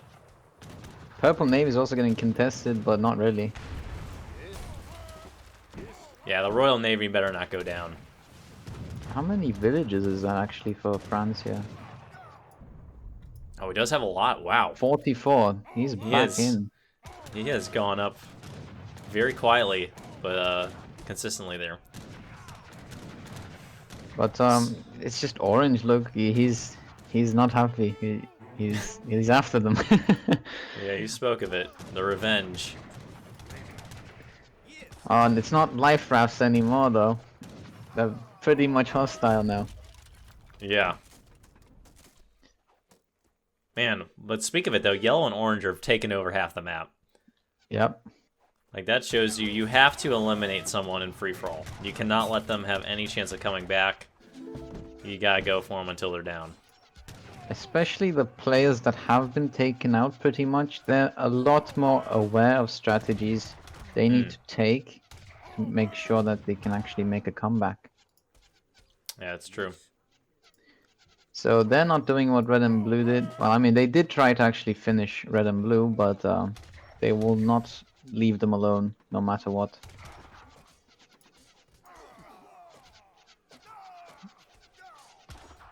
The Arrow Knights are trying to actually breach, and they'll be in with this. Arrow Knights are in. Wow. Maybe go for the Confucian Academy, get rid of the Flying Crows, get rid of the factory, and that's gonna be pretty harsh on Pink. Mortar strike. Mortar ship lays in a strike there and takes down the yes. Flying Crow production. No more Flying Crows except for shipments. I was just gonna look up the stats on the rockets and Flying Crows and compare them, but I'll still do it just for our sake. I just want to see the Imperial rockets. I don't know why he hasn't sent it yet. Yeah, it's easy to forget about it. It really is. He is actually making horse guns now, though. It's good to see some artillery. Oh, flamethrowers in the meantime. Oh, wow. Lots of flamethrowers. So much range going on. So many range battles. At this point in the game, my FPS is slightly starting to drop. Are you getting the same? Same here. Yep. Yeah. It's too much action. It's just not an optimized game, you know, pretty ancient. So no matter how good your computer is, it's gonna be 10 FPS eventually.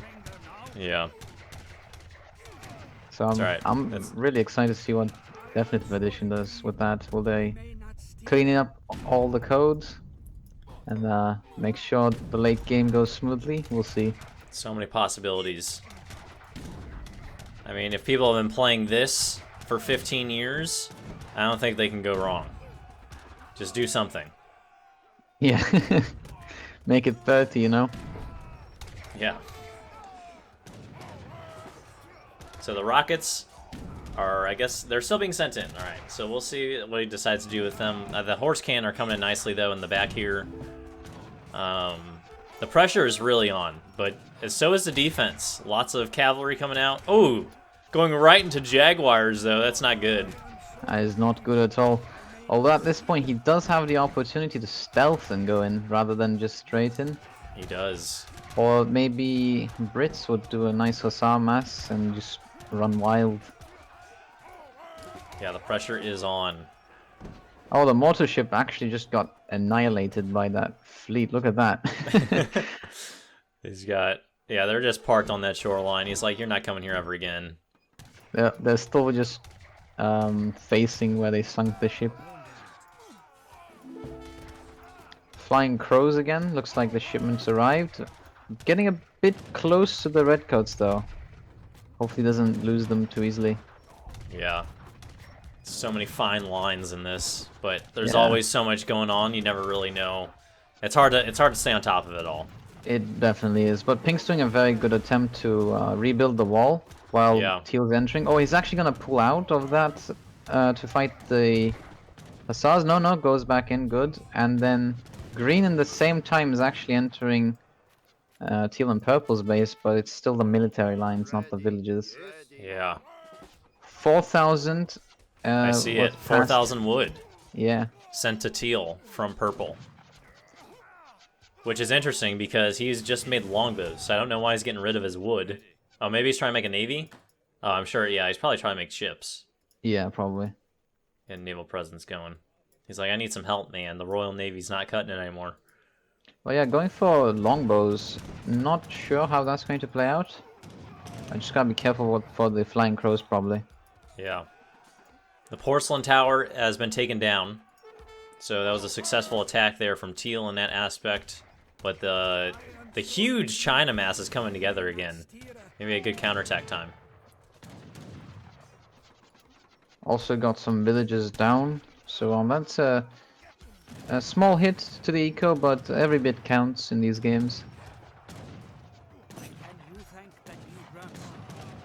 Especially for the frames, though, it's dropping. It is dropping. Yeah. Oh man. Blue's villagers in the center of the map have been found. Oh no. Orange I was just about to say. Yeah. I was just about to say, he's still in the game. How? Are on the press. He does. It looks like he has some villagers just kind of scattered around, maybe. What's the eco like? Just about 1,500 each. Is that it? I see 5 idle villages as well. Wait, no.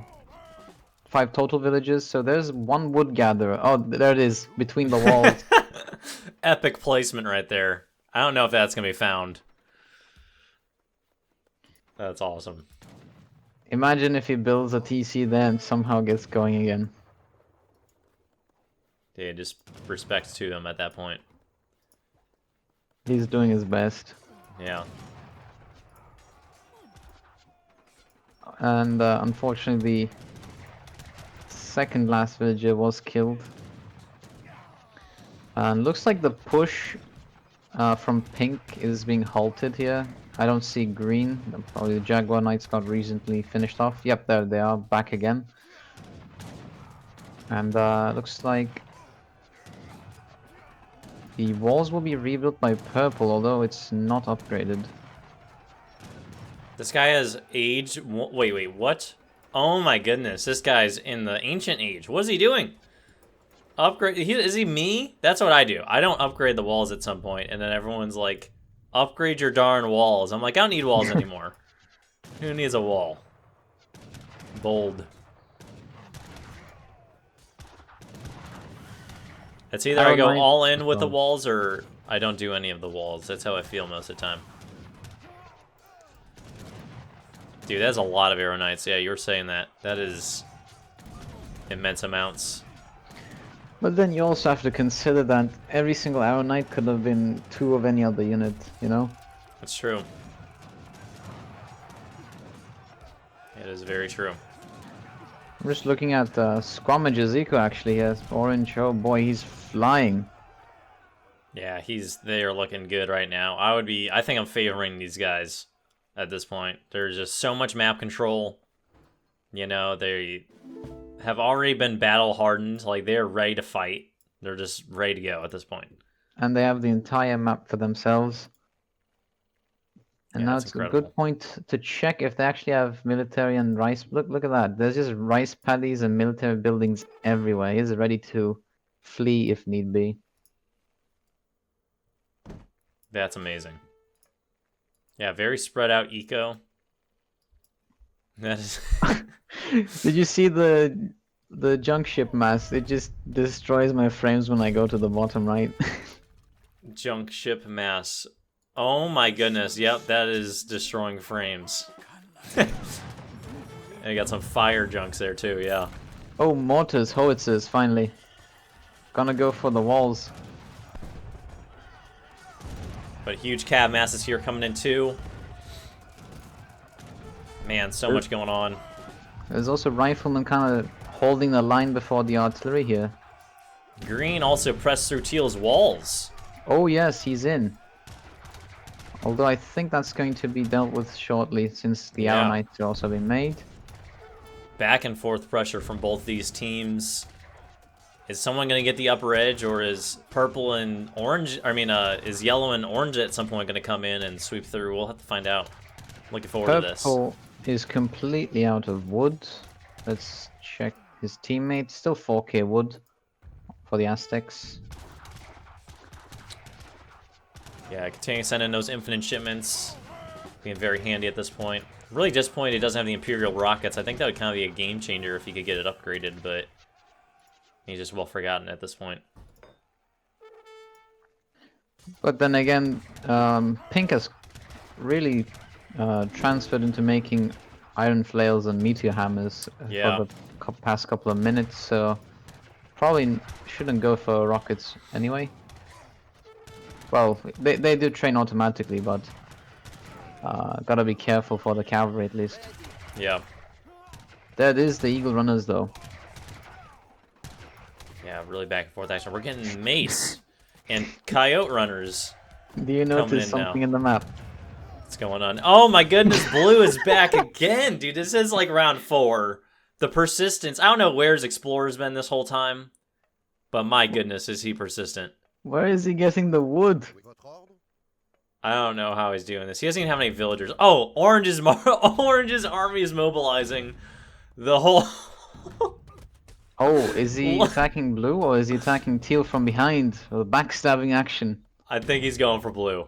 Like, that army's moving with some speed. Look at the combination there. You have Jaguars, you have Puma Spearmen. They have old Doug the orangutans in there. Orangutans even. He's even split off the runners just to get faster. Uh-huh. Wait. Is He's he going for actually teal? not going in the right direction. Wait. Oh, what is he doing? He's going teal, the backstabbing action. Oh, man, come on. 30, right? 31, 32. Yeah, I'm at 32, 44. 44, okay. Like 5 seconds. But yeah, look at that. He's not going north. He's going for teal. Probably. What's he doing, Oh, man? never mind. No, he's going north. Whoa. He's going north. Can you, man, that would just be a next level play if you start going for teal. Oh. If you ever put your speed to double, the frames is just so weird. Is it broken? It's just really weird watching an army with 2 times speed. I was just doing that to catch up and the units were just like... That is weird. I just did it for a little bit. I'm at 133.20 now. But that is crazy. Alright, the water presence is here. France has been discovered. Monitor strikes from China. Everything's going down. The Explorer's on the run. Squamager plays spies. What is going on? Everything is collapsing at the same time. At this point, seeing spies, the 4 players that left them alone should be very, very cautious. Yeah, well, watch them just stop and say, alright, let's take out these 2 guys while we have time. Dude, 1 hour and 30 minutes. Yeah, we're flying. Where's the blue explorer? Oh, here he is. He's on the run, trying to go through the maze. You have a whole army of Skull Knights going after him. And the funny thing is, spies was sent specifically to kill him. It probably was. That's probably the exact reason why they played it. Explorer's name is Turnip Townsend. And dude, China's sending in queer seers. The irony, the irony is insane. Oh, Orange should really let the Corsairs kill him. Come on. Come on, please do this. The ultimate irony I've ever seen. Oh, here the mace. The mace look like they're gonna put him down. And that is it. He is out. GG. So Mahogany's PC is out. Blue and red did a really strong beginning of the game, but just overwhelmed by too many players in the end. Indeed. 2v6. But there is orange and yellow getting their revenge completely. Yeah. You called it. You definitely called it. 3,000 points and 2.5k. I mean, orange and yellow just free. It's not a free for all, just a free farming game now. It's a farming simulator. They are officially playing farm. They played Sim City Simulator there, and now they're playing Farming Simulator. It's just everything but Age of Empires right now. Yeah, just the entire right side of the map. You cannot have your screen without a rice paddy. Just like look around. Your screen will never not have a rice paddy. That's incredible. Man, there's no wood over there either, so they have definitely cleaned up the map. Yeah, and they just kind of got all the wood in the center as well for free. Still a bit there. Alright, meanwhile, this action is still taking place here. Looking at this between purple, teal, and green and pink. It's just non-stop. There's actually still wood to the north of teal, so it is a little interesting that they didn't really expand towards it, given that they're pretty much out of it. But I guess they just don't care about it anymore. They just going with their food and coin. Yeah. These economies are slowly draining. Let's kind of see where players at eco-wise. Slowly going down, but not a ton. Yeah, interesting enough, it's usually coin that goes first in my experience. But both teal and purple are less on food. It looks like green is low though. Green is under 10k in coin and food. Oh yeah, I gotta check green. He's less than 1,000 points as well. I feel that at certain points, green and pink trying to do the separate invasion, because they were kind of on the left and the right at the same time. Yeah.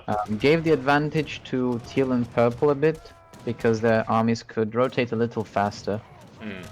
So maybe they lost a bit too much eco doing split armies. Maybe, yeah. Teal is taking down the factory now. China's factory is gone. That's immense pressure now. Yeah, immense pressure now is being put on these players.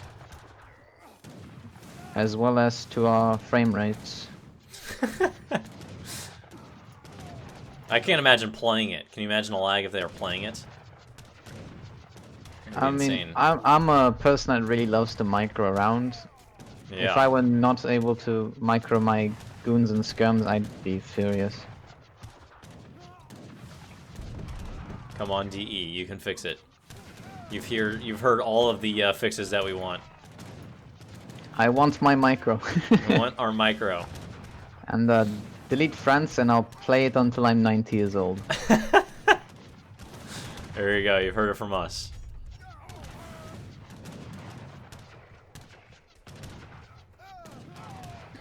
Which actually reminds me, another Wars of Liberty change, a nerf to Japan actually, is that you don't have Tokugawa, so you can't just train mortars randomly. That's fantastic. Japan is the ultimate climax of like, hey, what do we like in every civ? Let's just put it in one civ. No, that's like pretty much it. They get everything. They get H2 factories, 2 explorers, you don't have to hunt. So like, I feel like someone just like, you know what, too many players are bad at herding, into vanilla. Let's just give them easy access to not getting killed by raids. Pretty much. And then they have 10 block train time. Exactly. It's from Russia. They have infinite Ronin, basically one of the strongest infantry units. If you send in that coin export card. Yeah. What else am I missing? They got Dutch access to banks and church. What else? Yeah, you got full European capital there. You got the Spanish XP. Spanish XP bonus. You can even get the... I think they have the XP boost, right? Where you can send that. And then a pretty decent army as well. Yeah. And then, where do we begin with the Hatamoto Samurai? Just one-shotting everything. That's what I'm saying. Like, you can send in that conversion export card, and then you can just make as many as you want for the rest of the game, basically. Pretty much. And then mobile, 4K HP super steroid units that can actually even train more units, and not only that, they also buff them up. Yep. Oh, and they also get shipments. Yeah, I like to think of them as retrainable Mamelukes that have mobile barracks points and shipment points, and they help attack your unit's attack. Like, it just couldn't be any more overpowered. Exactly, which is why I have to say that it's really surprising to not see Japan or ports here. Yeah. I'm guessing Cavbox is banned, so that's why Russia is not here. Cavbox is banned, absolutely. Good. That is good. instant boot. That is ever played. That's not even a question. Whenever I see Russia, I'm just like, what is he planning? What is he planning? Yep. I wonder what it could be. So the action is just all over the place. The battlefield line has continued to spread, I think. It's come spread to wider and wider. Though. Green and pink are doing good to hold it at this position. Yeah. So many arrow knights. It's actually incredible how many there are.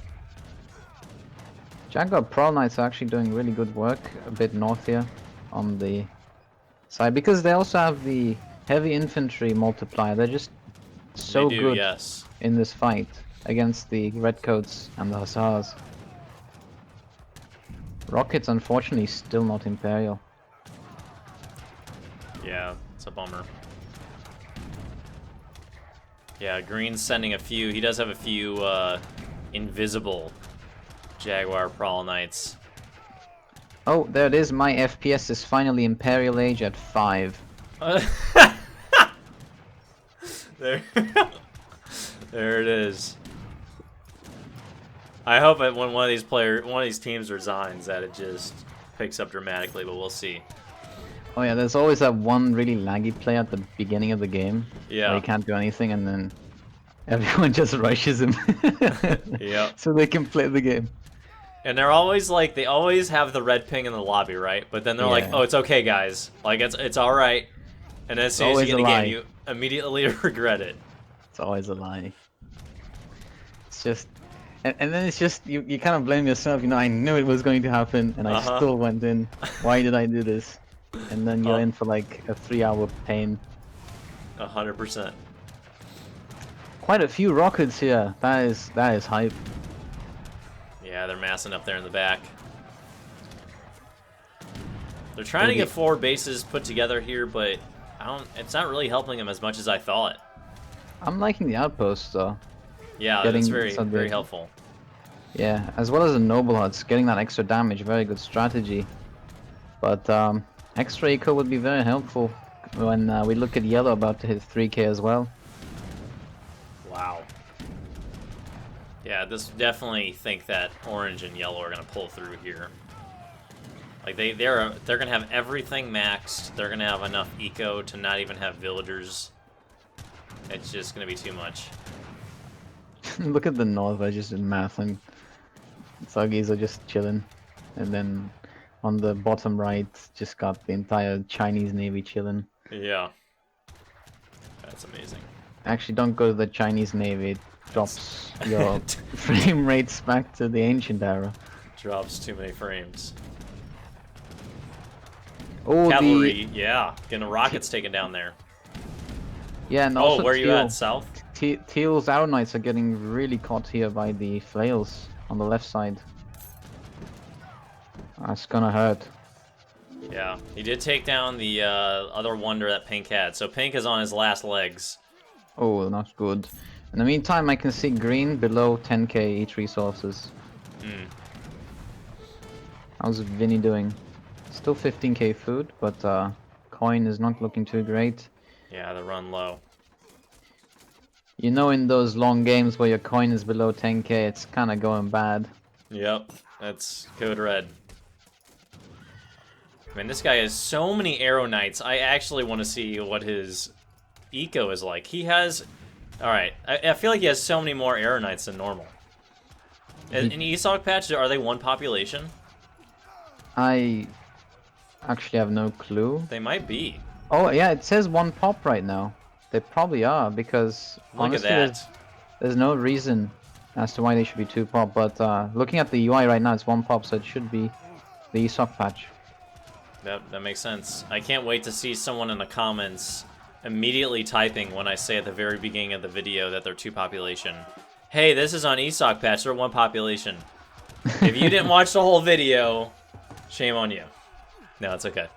Actually, no. Congratulations, making it all the way here. Yeah, that's true. That's true. You get a thumbs up. Well played. But you are right. Oh, the resigns. Pink resigns. Pink resigns. You have spoiled it for the entire everyone, but I'm sure it's gonna happen any second here. I'm at I'm ahead now? 142, 15. Wait, I'm ahead by like 40 seconds. How did that happen? Oh man, you're having a grand time in the future. I thought you were ahead, so you know, just fine for me to say, but... How's the future? The future, I'm dropping to 0 frames. It's frozen. Oh no. I need to get out of a resign play. Okay, there we are. Yeah. I guess make sure you're on teal or purple or Alright, orange or teal. yellow when you're at around 40 seconds. These Arrow Knights are just looking... They're looking good with the one pop, I can tell you that. It's like longbows, but they cost coin instead of wood. Yeah, I'm still not really sure about when purple switched over to longbows at some point. I felt like that was a big hit to the wood eco, especially now because they're gonna have to keep fighting orange and yellow. They're gonna need that wood for rebuilding, forward basing, because they're on the other side of the map. It's true. Alright, what time are you on? 142 or 143. Just went to 143. So it looks like green and pink have resigned. Do have a little bit of lag as it transitions here. Well played by them though. I really enjoyed seeing their combos. Frame rates pick up dramatically. There we go. That's a lot better. Yeah, 143.10 right now. That's looking much clean. I'm just paused at 42. I forgot to pause a bit sooner. It's okay. Well, immediately, orange and yellow's navies are going on the press. There is no wait. As well as wow, and yellow just played spies. yeah, there we go. I don't want to say that. I don't want to say that and spoil it, but My yeah, at goodness. this point, double spies is insane. Yeah, I don't think any of the 75 boys have spies. They do not. So just coming out of a battle and then they're immediately getting pressed again. That's gotta feel rough. Are you at 40 seconds now?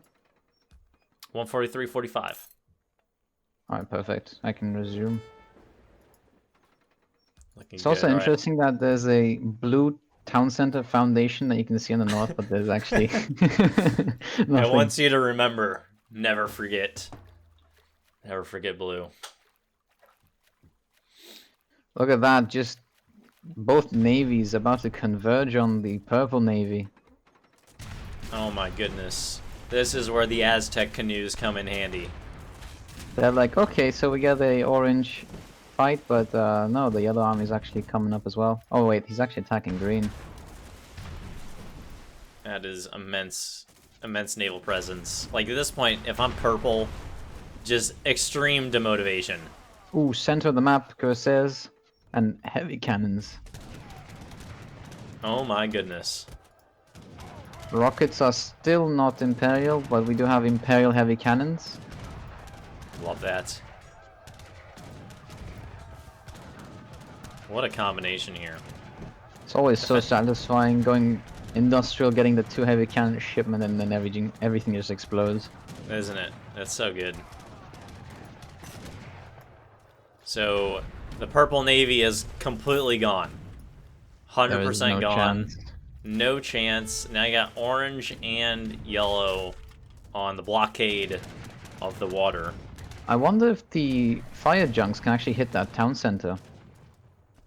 But yeah, they definitely could. That is definitely close enough for them to. Yeah. Or at least get rid of the docks. Let's see. Let's see what he does. He's going for it. I think. No. It's probably just weird pathing because they're getting hit and trying to escape. Yeah. They're going for that galleon right there, taken care of. So there, orange is in. Orange is inside the base. Eagle Runner Knights, Skull Knights in the base, going for the factories. What is going on? I was looking away for 10 seconds. I know, right? They're just attacking from every corner. Navy on the left, China in the middle, and then Aztecs from the north. That's incredible. Taken care of. Where's Teal's army? Ah, at the north. Looks like they just struggle to chase them in.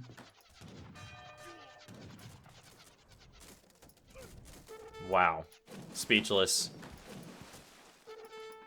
But the purple hussars are actually cleaning house in the center of the map. They are. I guess the Chinese war academies were a little behind because I did see kind of just batches of 5 going forward and dying. Probably had to build a bit closer, just wait a little bit. Yeah, so it looks like he's just gonna go try to kill some, kill something with a huge cap mass. He's letting his base get taken care of in the meantime. Yeah, he is trusting his teammate here.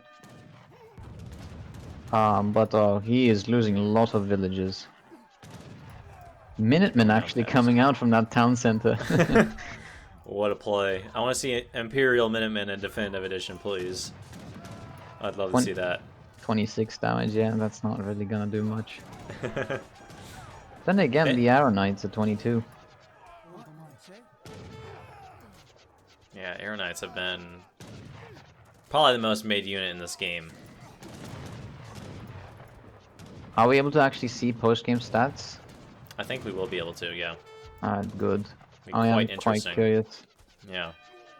I just want to see the 5,000 of this unit, 7,000 units lost. Yeah, seriously. It's always impressive to see those numbers.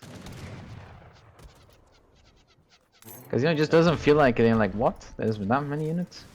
Yeah. Well, the Navy is putting in a shift over here, taking down everything on the shore. That's pretty much a blockade setup. It is a blockade setup. Meanwhile, the Hussar mass seems to have been taken care of, and Yellow's going to be pushing back. Yeah, so now Purple can just make as many musketeers as he wants. He's like, alright, no villagers, no problem. Let's make 100 musketeers. Yeah, he's down to Times 2. 15 villages. Wow. It's a big hit. And then how much? 69 villages on the other 75 boy. Man, dude, I don't see any chance of them coming back. Wait, is that the Minuteman card or is it all TCs? Wait, I think it was a Minuteman card. I saw them come out together, which is kind of funny. Yeah, he does have the Minuteman card. That's actually quite interesting. I would not expect that in a treaty-like game at all. Yeah. Dude, these Arrow Knights are looking really good. The more I watch them, the more I just see them taking out everything. I guess they're really bad, like, they excel at games like this when it's really hard to micro everything and they can just shoot everything from such a high range. Yeah, it's true. Like, just kind of let them sit back and do whatever they want. Alright, so China here with a, yeah, mobilized army against Purple. Purple's red coach trying to hold this off. Should be able to, I think. Yeah, they essentially were just walking into the army for a while without shooting. I'm just guessing that's because of how the game's progressing. The horse archery there is going to be very nice, though. You can see how suddenly some red coats go flying time to time. Yeah. It's a nice thing that China can get those consulate shipments. I love how he just received 100 wood. I saw that too. I don't think it's gonna help too much at this point. What's he gonna build with that? I'm very curious. He did actually build it. He's down to 68. He needs houses. He has 190 population. Purple does. Ah, I see. That's why. 100 to ransom the explorer now. Oh, Market built. Yellow's sending in cavalry into Purple's base now from the shoreline. It's like we're gonna get. Can the Chinese ships train units? They can. The really long one. Ah, they yes. Can do that. Yeah, I think it's their strongest ship too, so it's a pretty good ship for them in that sense. It's a very expensive ship, though. I don't think they're worried about the money at this point. True. Look at that, just 3K and rising, while their opponent's about to drop to the thousands. Like, oh, this ship costs what normally would be an Imperial Age-up? No problem. What is another 10 Imperial Age-ups anyway? Yeah. Look at Ragnarok about to go for the 100k food.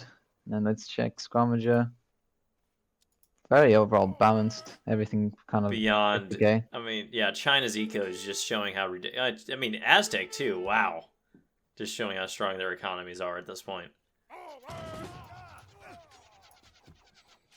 So I mean, really well played to them, considering that they, got attacked early, danced around the map a little bit, stayed alive, did everything that was needed to be done to come out later on.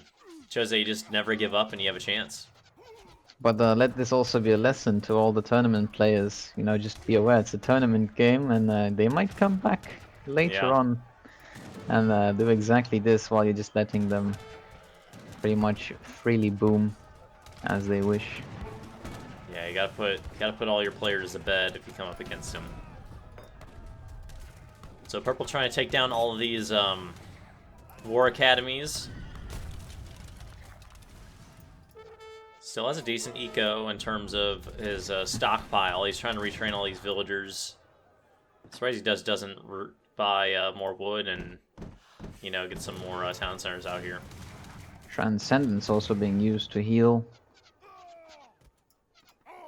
Pretty good timing given that the Hussars were entering at that time. Yeah, middle of the map, just the best battlefield possible. Yeah. Oh, he actually has the natives now. He's training natives. And they're about to join the fight. China. Training natives. Yeah, yes. You can see the conquistadors coming in. Yes, love it. That's going to be especially great for China because of the no anti-cav. Now he's got goons. That's very true. 8 villager card being sent in by Brits. It's such an optimal time for it. Yeah, get that eco back in track. Get that eco back in track. That's great. I just keep pressing the wrong 75. Oh, I have no idea who to click on at this point. I tell you what, though, Purple is doing a great job of taking down Yellow's army. Definitely is. Well, yeah, Purple Hussars kind of back in track here. Even more of them coming with the rocket as well. Maybe we'll look for the sieging. Gotta get rid of all those war academies. Yeah, clean all that up. But just playing the long game, I don't really see the 75s getting through that much eco. Yeah, I definitely agree. Just too much at this point. And they just have so much area to themselves that they can really do whatever they want. Yeah, it's quite amazing how much Like, if you get, you know, half an hour to do whatever you want, it definitely gives you quite an advantage. But it shows you, too, I mean, you gotta pick your battles wisely. Definitely. Yeah, try to take some people out swiftly, and then have some time on your own to build up. And then you're in a good position. And we also have Iron Flails kind of just taking care of the villages again. Rip 8 villager shipment. Poor Brits. Always losing so many villagers. But also making another 10 for each villager lost. Uh-huh. How are these ecos looking? Let's check, where's purple at here? He's I don't know which one purple is. Not that one. borderline 10k. Oh, he actually did another batch. He's down to 6k food. Man, dude. I'm running thin. Aztec's doing pretty good on coin. Still about 30k, near 30k. Let's see if China's got 100k food yet now. Going at the 91k though, still very solid. He's actually 223 pop as well, not really losing it. China looking good. Rockets getting caught by the gendarme.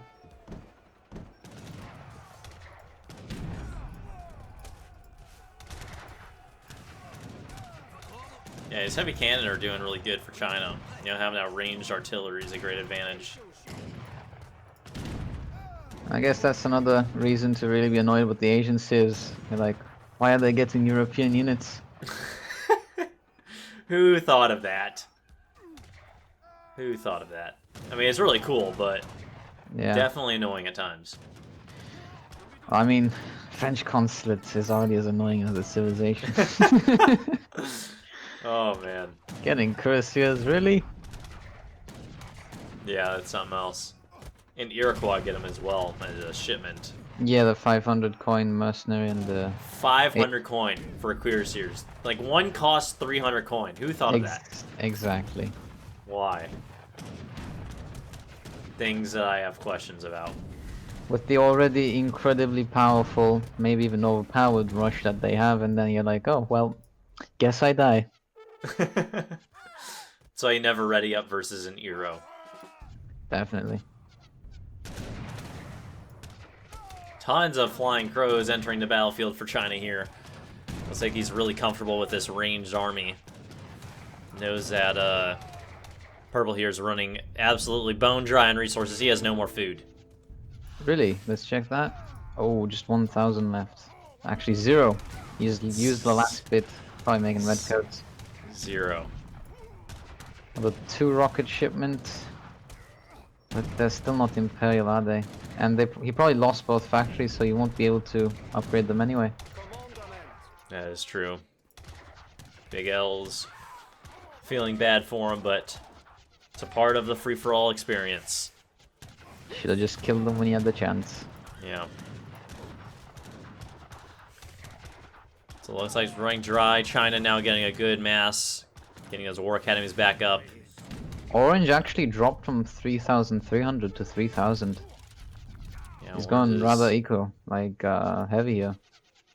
Yeah, like, really, I mean, it just turned into an Arrow Knight fest. Yeah, I'm seeing that. At this point. They got the Noble Hut though, so might be able to push in. But as you say, it's just so silent. It's just like little whistles in the air. Yeah, you have no idea how much power they can pack together.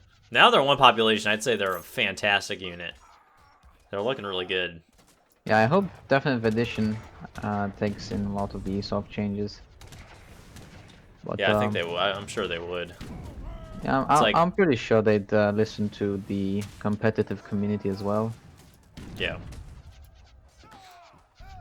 Meanwhile, we have a Coyote Runner, Eagle Runner army coming in against those Arrow Knights. The Eagle Runner Knights have great melee, so they could actually do some good work against these guys if they get in the melee. True, but I'm just happy to see some wood cost units now. I love Coyote Runners.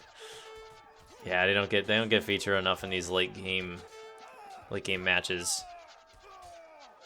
But probably my favorite Aztec unit. I just love sending that stealth card. I just love being that guy that gets your villages in stealth. It's just so satisfying. That is awesome. Well, if I'm ever playing against you for some reason, I have to keep 2 eyes out. I see you select the Aztecs. No, you're fine. You're fine. Like, oh no, my whole tactic has been played. By myself, as we said before. See, the fourth player. You go against yourself. Yeah, I'm against myself. So China now putting intense pressure on the main walls that Teal put up so long ago at the beginning of this game. And, yeah, that Orange, was the first wall. That was the first wall. But now the Great Wall of China that goes across the entire map is going to take the priority. Yep. Yeah, China's Great Wall is definitely coming out on top here. Puma, Eagle Runner Knights, everything is just in this base. Villagers are going down everywhere. Ah, I just made the mistake of looking on the fire junks again. Oh no. I thought you'd learn at this point. Yeah. The only thing that is trying right now is my FPS. Gotta say though, really well played to every player in this game. Yeah, I think everyone played really well. What time are you on? 1:59:40. Alright, just 10 seconds. Let's go a bit forward.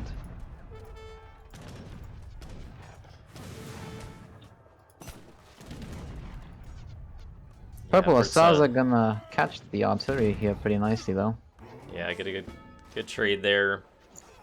I don't know how much longer he has. I don't know how much his eco can handle this constant pressure. Less than 5k coin as well. Aztecs actually has quite a lot. Maybe he should try and help out his teammate here. But then again, how much can he do that for anyway? 40 villages and 55 villages actually. Brits really made the vills back up. That 8 villager card, man, I'm telling you. Yeah. It's clutch. Oh, clutch he's got a town center that he made below Teal's walls. He's gathering some coin. Oh, the coin just vanished. Right below Teal's walls, between Teal and Pink. He's got another town center up there, yeah. Yeah, I'm from the past, so I caught at 50 coin left. Yeah, now get some more action. We got Old Honda Forms, it looks like, coming in here. Whereabouts? Exalted Pikes. Oh, yes. Between purple. Yeah, I just really love how purple and yellow has had this fight going in the center, but at this point it's pushing back into purple again. Purple did a really good job though. He was actually able to push all the way to the right to even get that Hussar raid slightly through.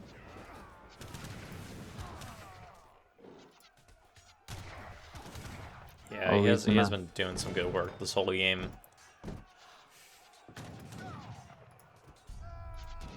I mean, the base right now is just like a ring around the rosy. Like, it's just units running everywhere, all directions, villagers getting hit. Like, yeah, we just got coyote raids everywhere. New units coming into the base just immediately getting shot. There's so much going on.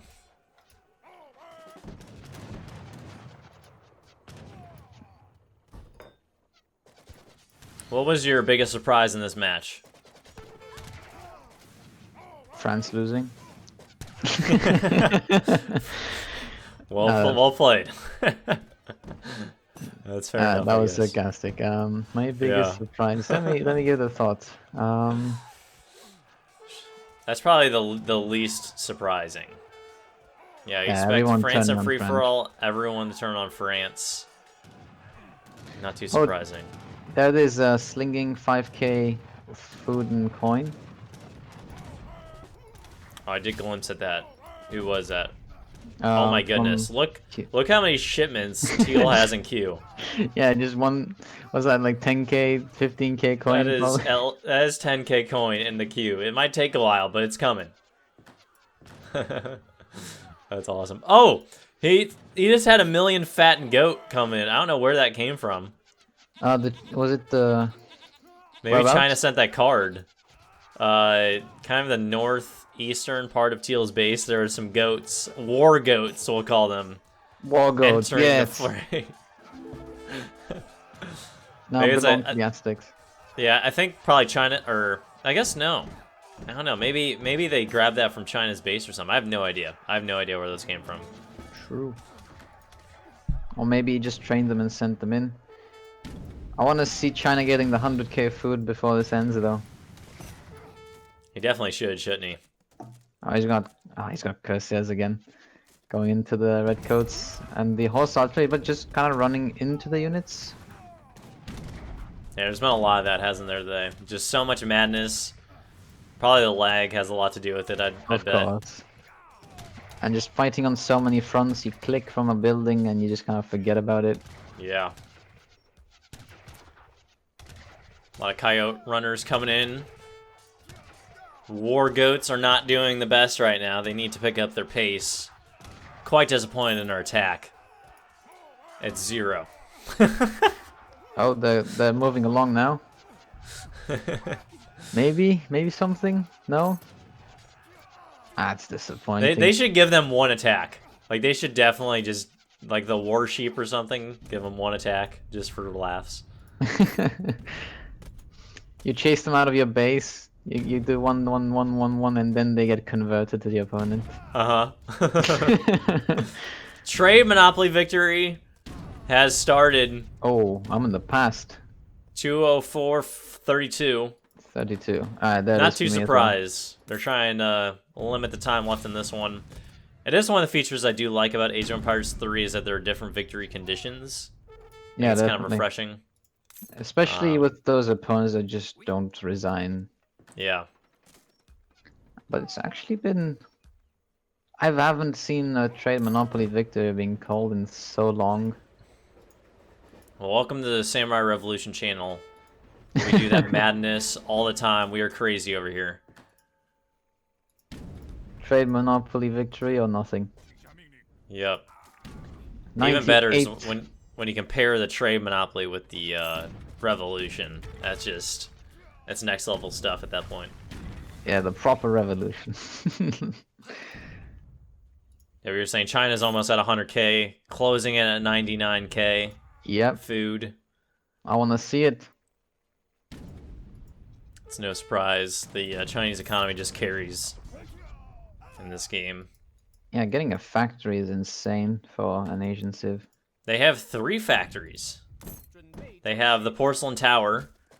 They have the actual factory, and then if you count the flying crow wonder, that's technically like another factory because it produces artillery consistently. Ah, yes, I can see why you'd consider that. Yeah, kind of is. So China just beyond stacked.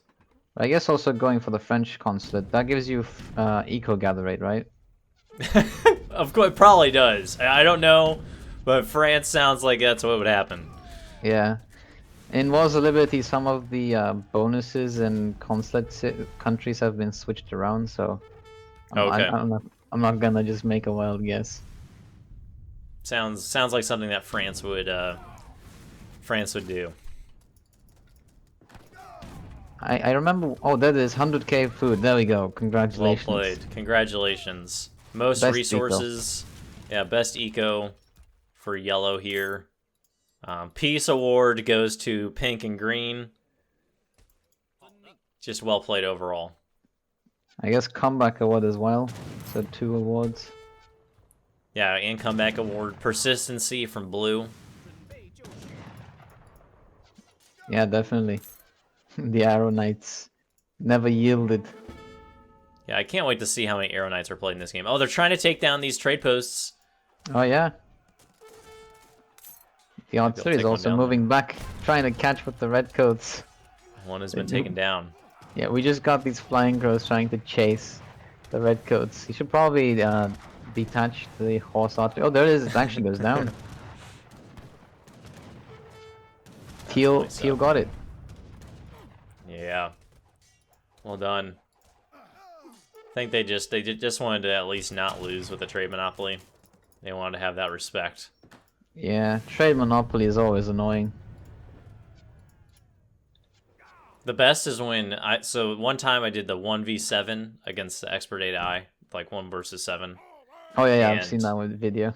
Yeah, so the first time I did it, I had it on just the standard, and they trade Monopoly Victory me.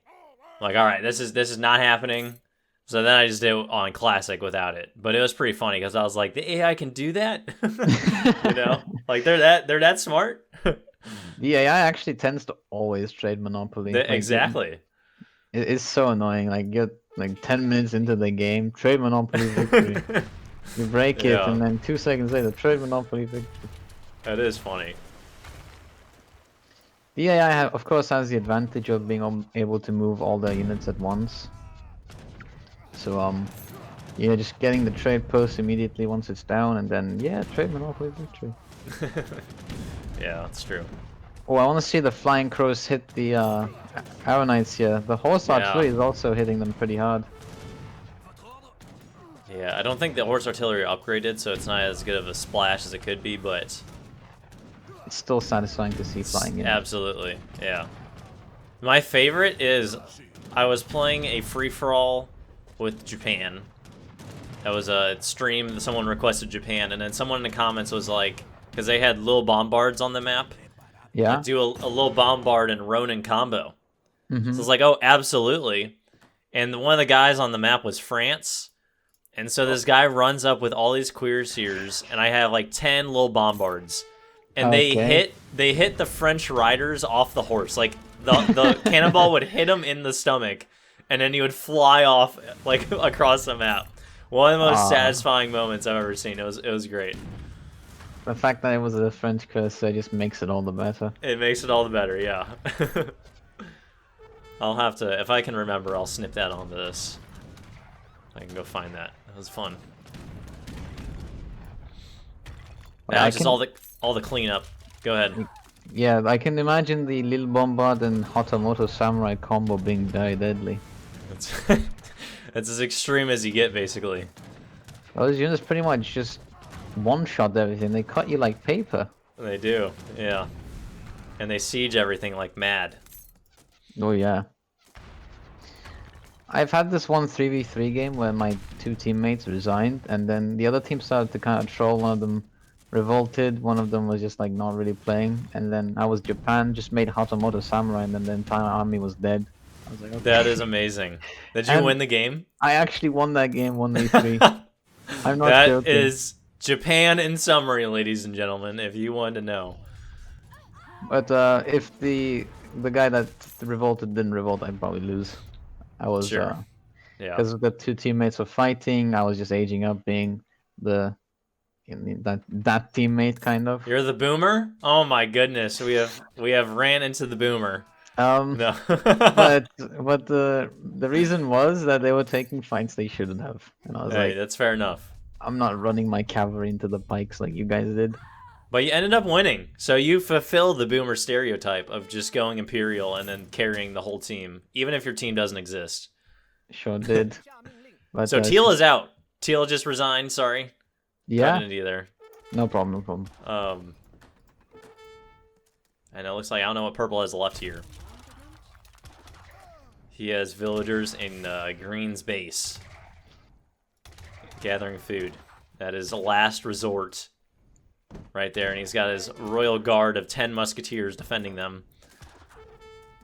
Just fighting to the end, you gotta respect it. Yes, it's definitely. Fair enough. Purple's actually killing green villages at the bottom. He is. Yeah. Trade Monopoly Victory is closing in also as we speak. I think yellow sees it. Yeah, yellow's sending the troops over. So we're gonna get a close in here soon. 110k food almost. Here we go. Maybe 3,700 points as well. Very nice. Yeah, extremely well played match by everyone. I think everyone played really well. Looks like that Squamager and Chaotic Zing will come out on top. Danzel's in distress. We'll be moving on to the finals. No longer in distress. No longer in distress. They put others in distress after they are in distress. So it looks like. First they were under very heavy pressure, but they sure turned the tides very well. Still gotta commend the rush from red and blue. Is very well done. Absolutely. They pretty much deleted yellow and orange almost. But then being attacked by literally all the other players in the game. Yeah, everyone else had enough of it.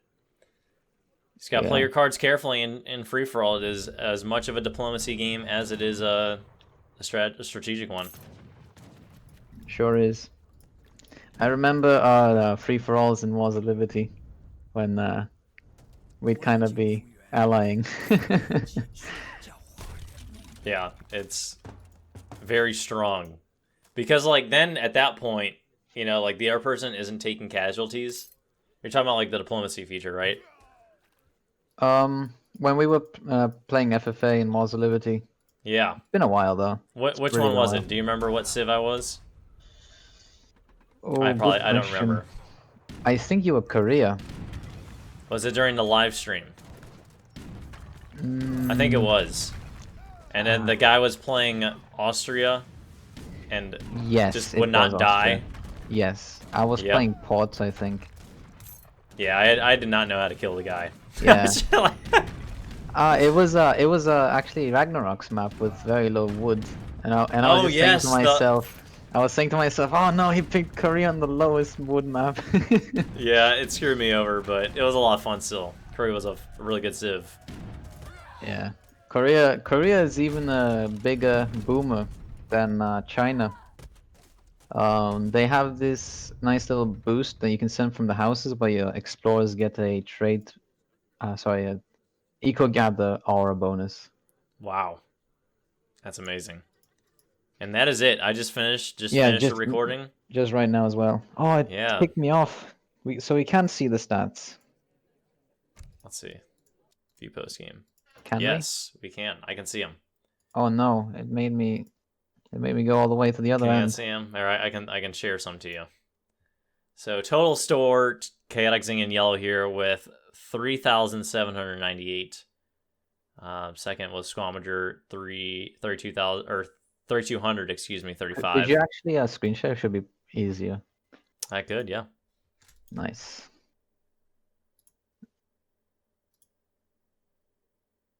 Huh, I don't have to wait like the viewers to see You the don't. Can you see that? stats. Yeah, I can, thanks. All right, yeah. All right, so yeah, looking very strong there. Oh, We went to resources was actually purple. yeah, purple came out. Wow. Look at how much food he had. That just shows you how strong the Brits eco is. That's incredible. A solid 100k on China, despite him having the 110k in the end. Yeah, that's amazing. You Really can well just played there. you can just see how alone they were left just to freely get that eco back. Yeah. Check over here. Yeah, spent on units 41,000. Wait, 400. Whoa. Whoa, 400. 413,000. Oh my goodness. Not even used to talking with a. Wow. I'm not used to speaking that high of numbers in this. That's incredible. I think it add some commas in here. That's kind of hard to read. Poor red and blue, not even really able to get up there. Yeah. Too early. Check out military here. This is what I'm interested in. All right, never mind. 260 cursor, yeah, never mind. Get him out. Wow. So purple with 2,000 plus red coats. Teal with over 1,000 arrow knights. And Vinny Thunder there with most cav there. So lots of units being trained.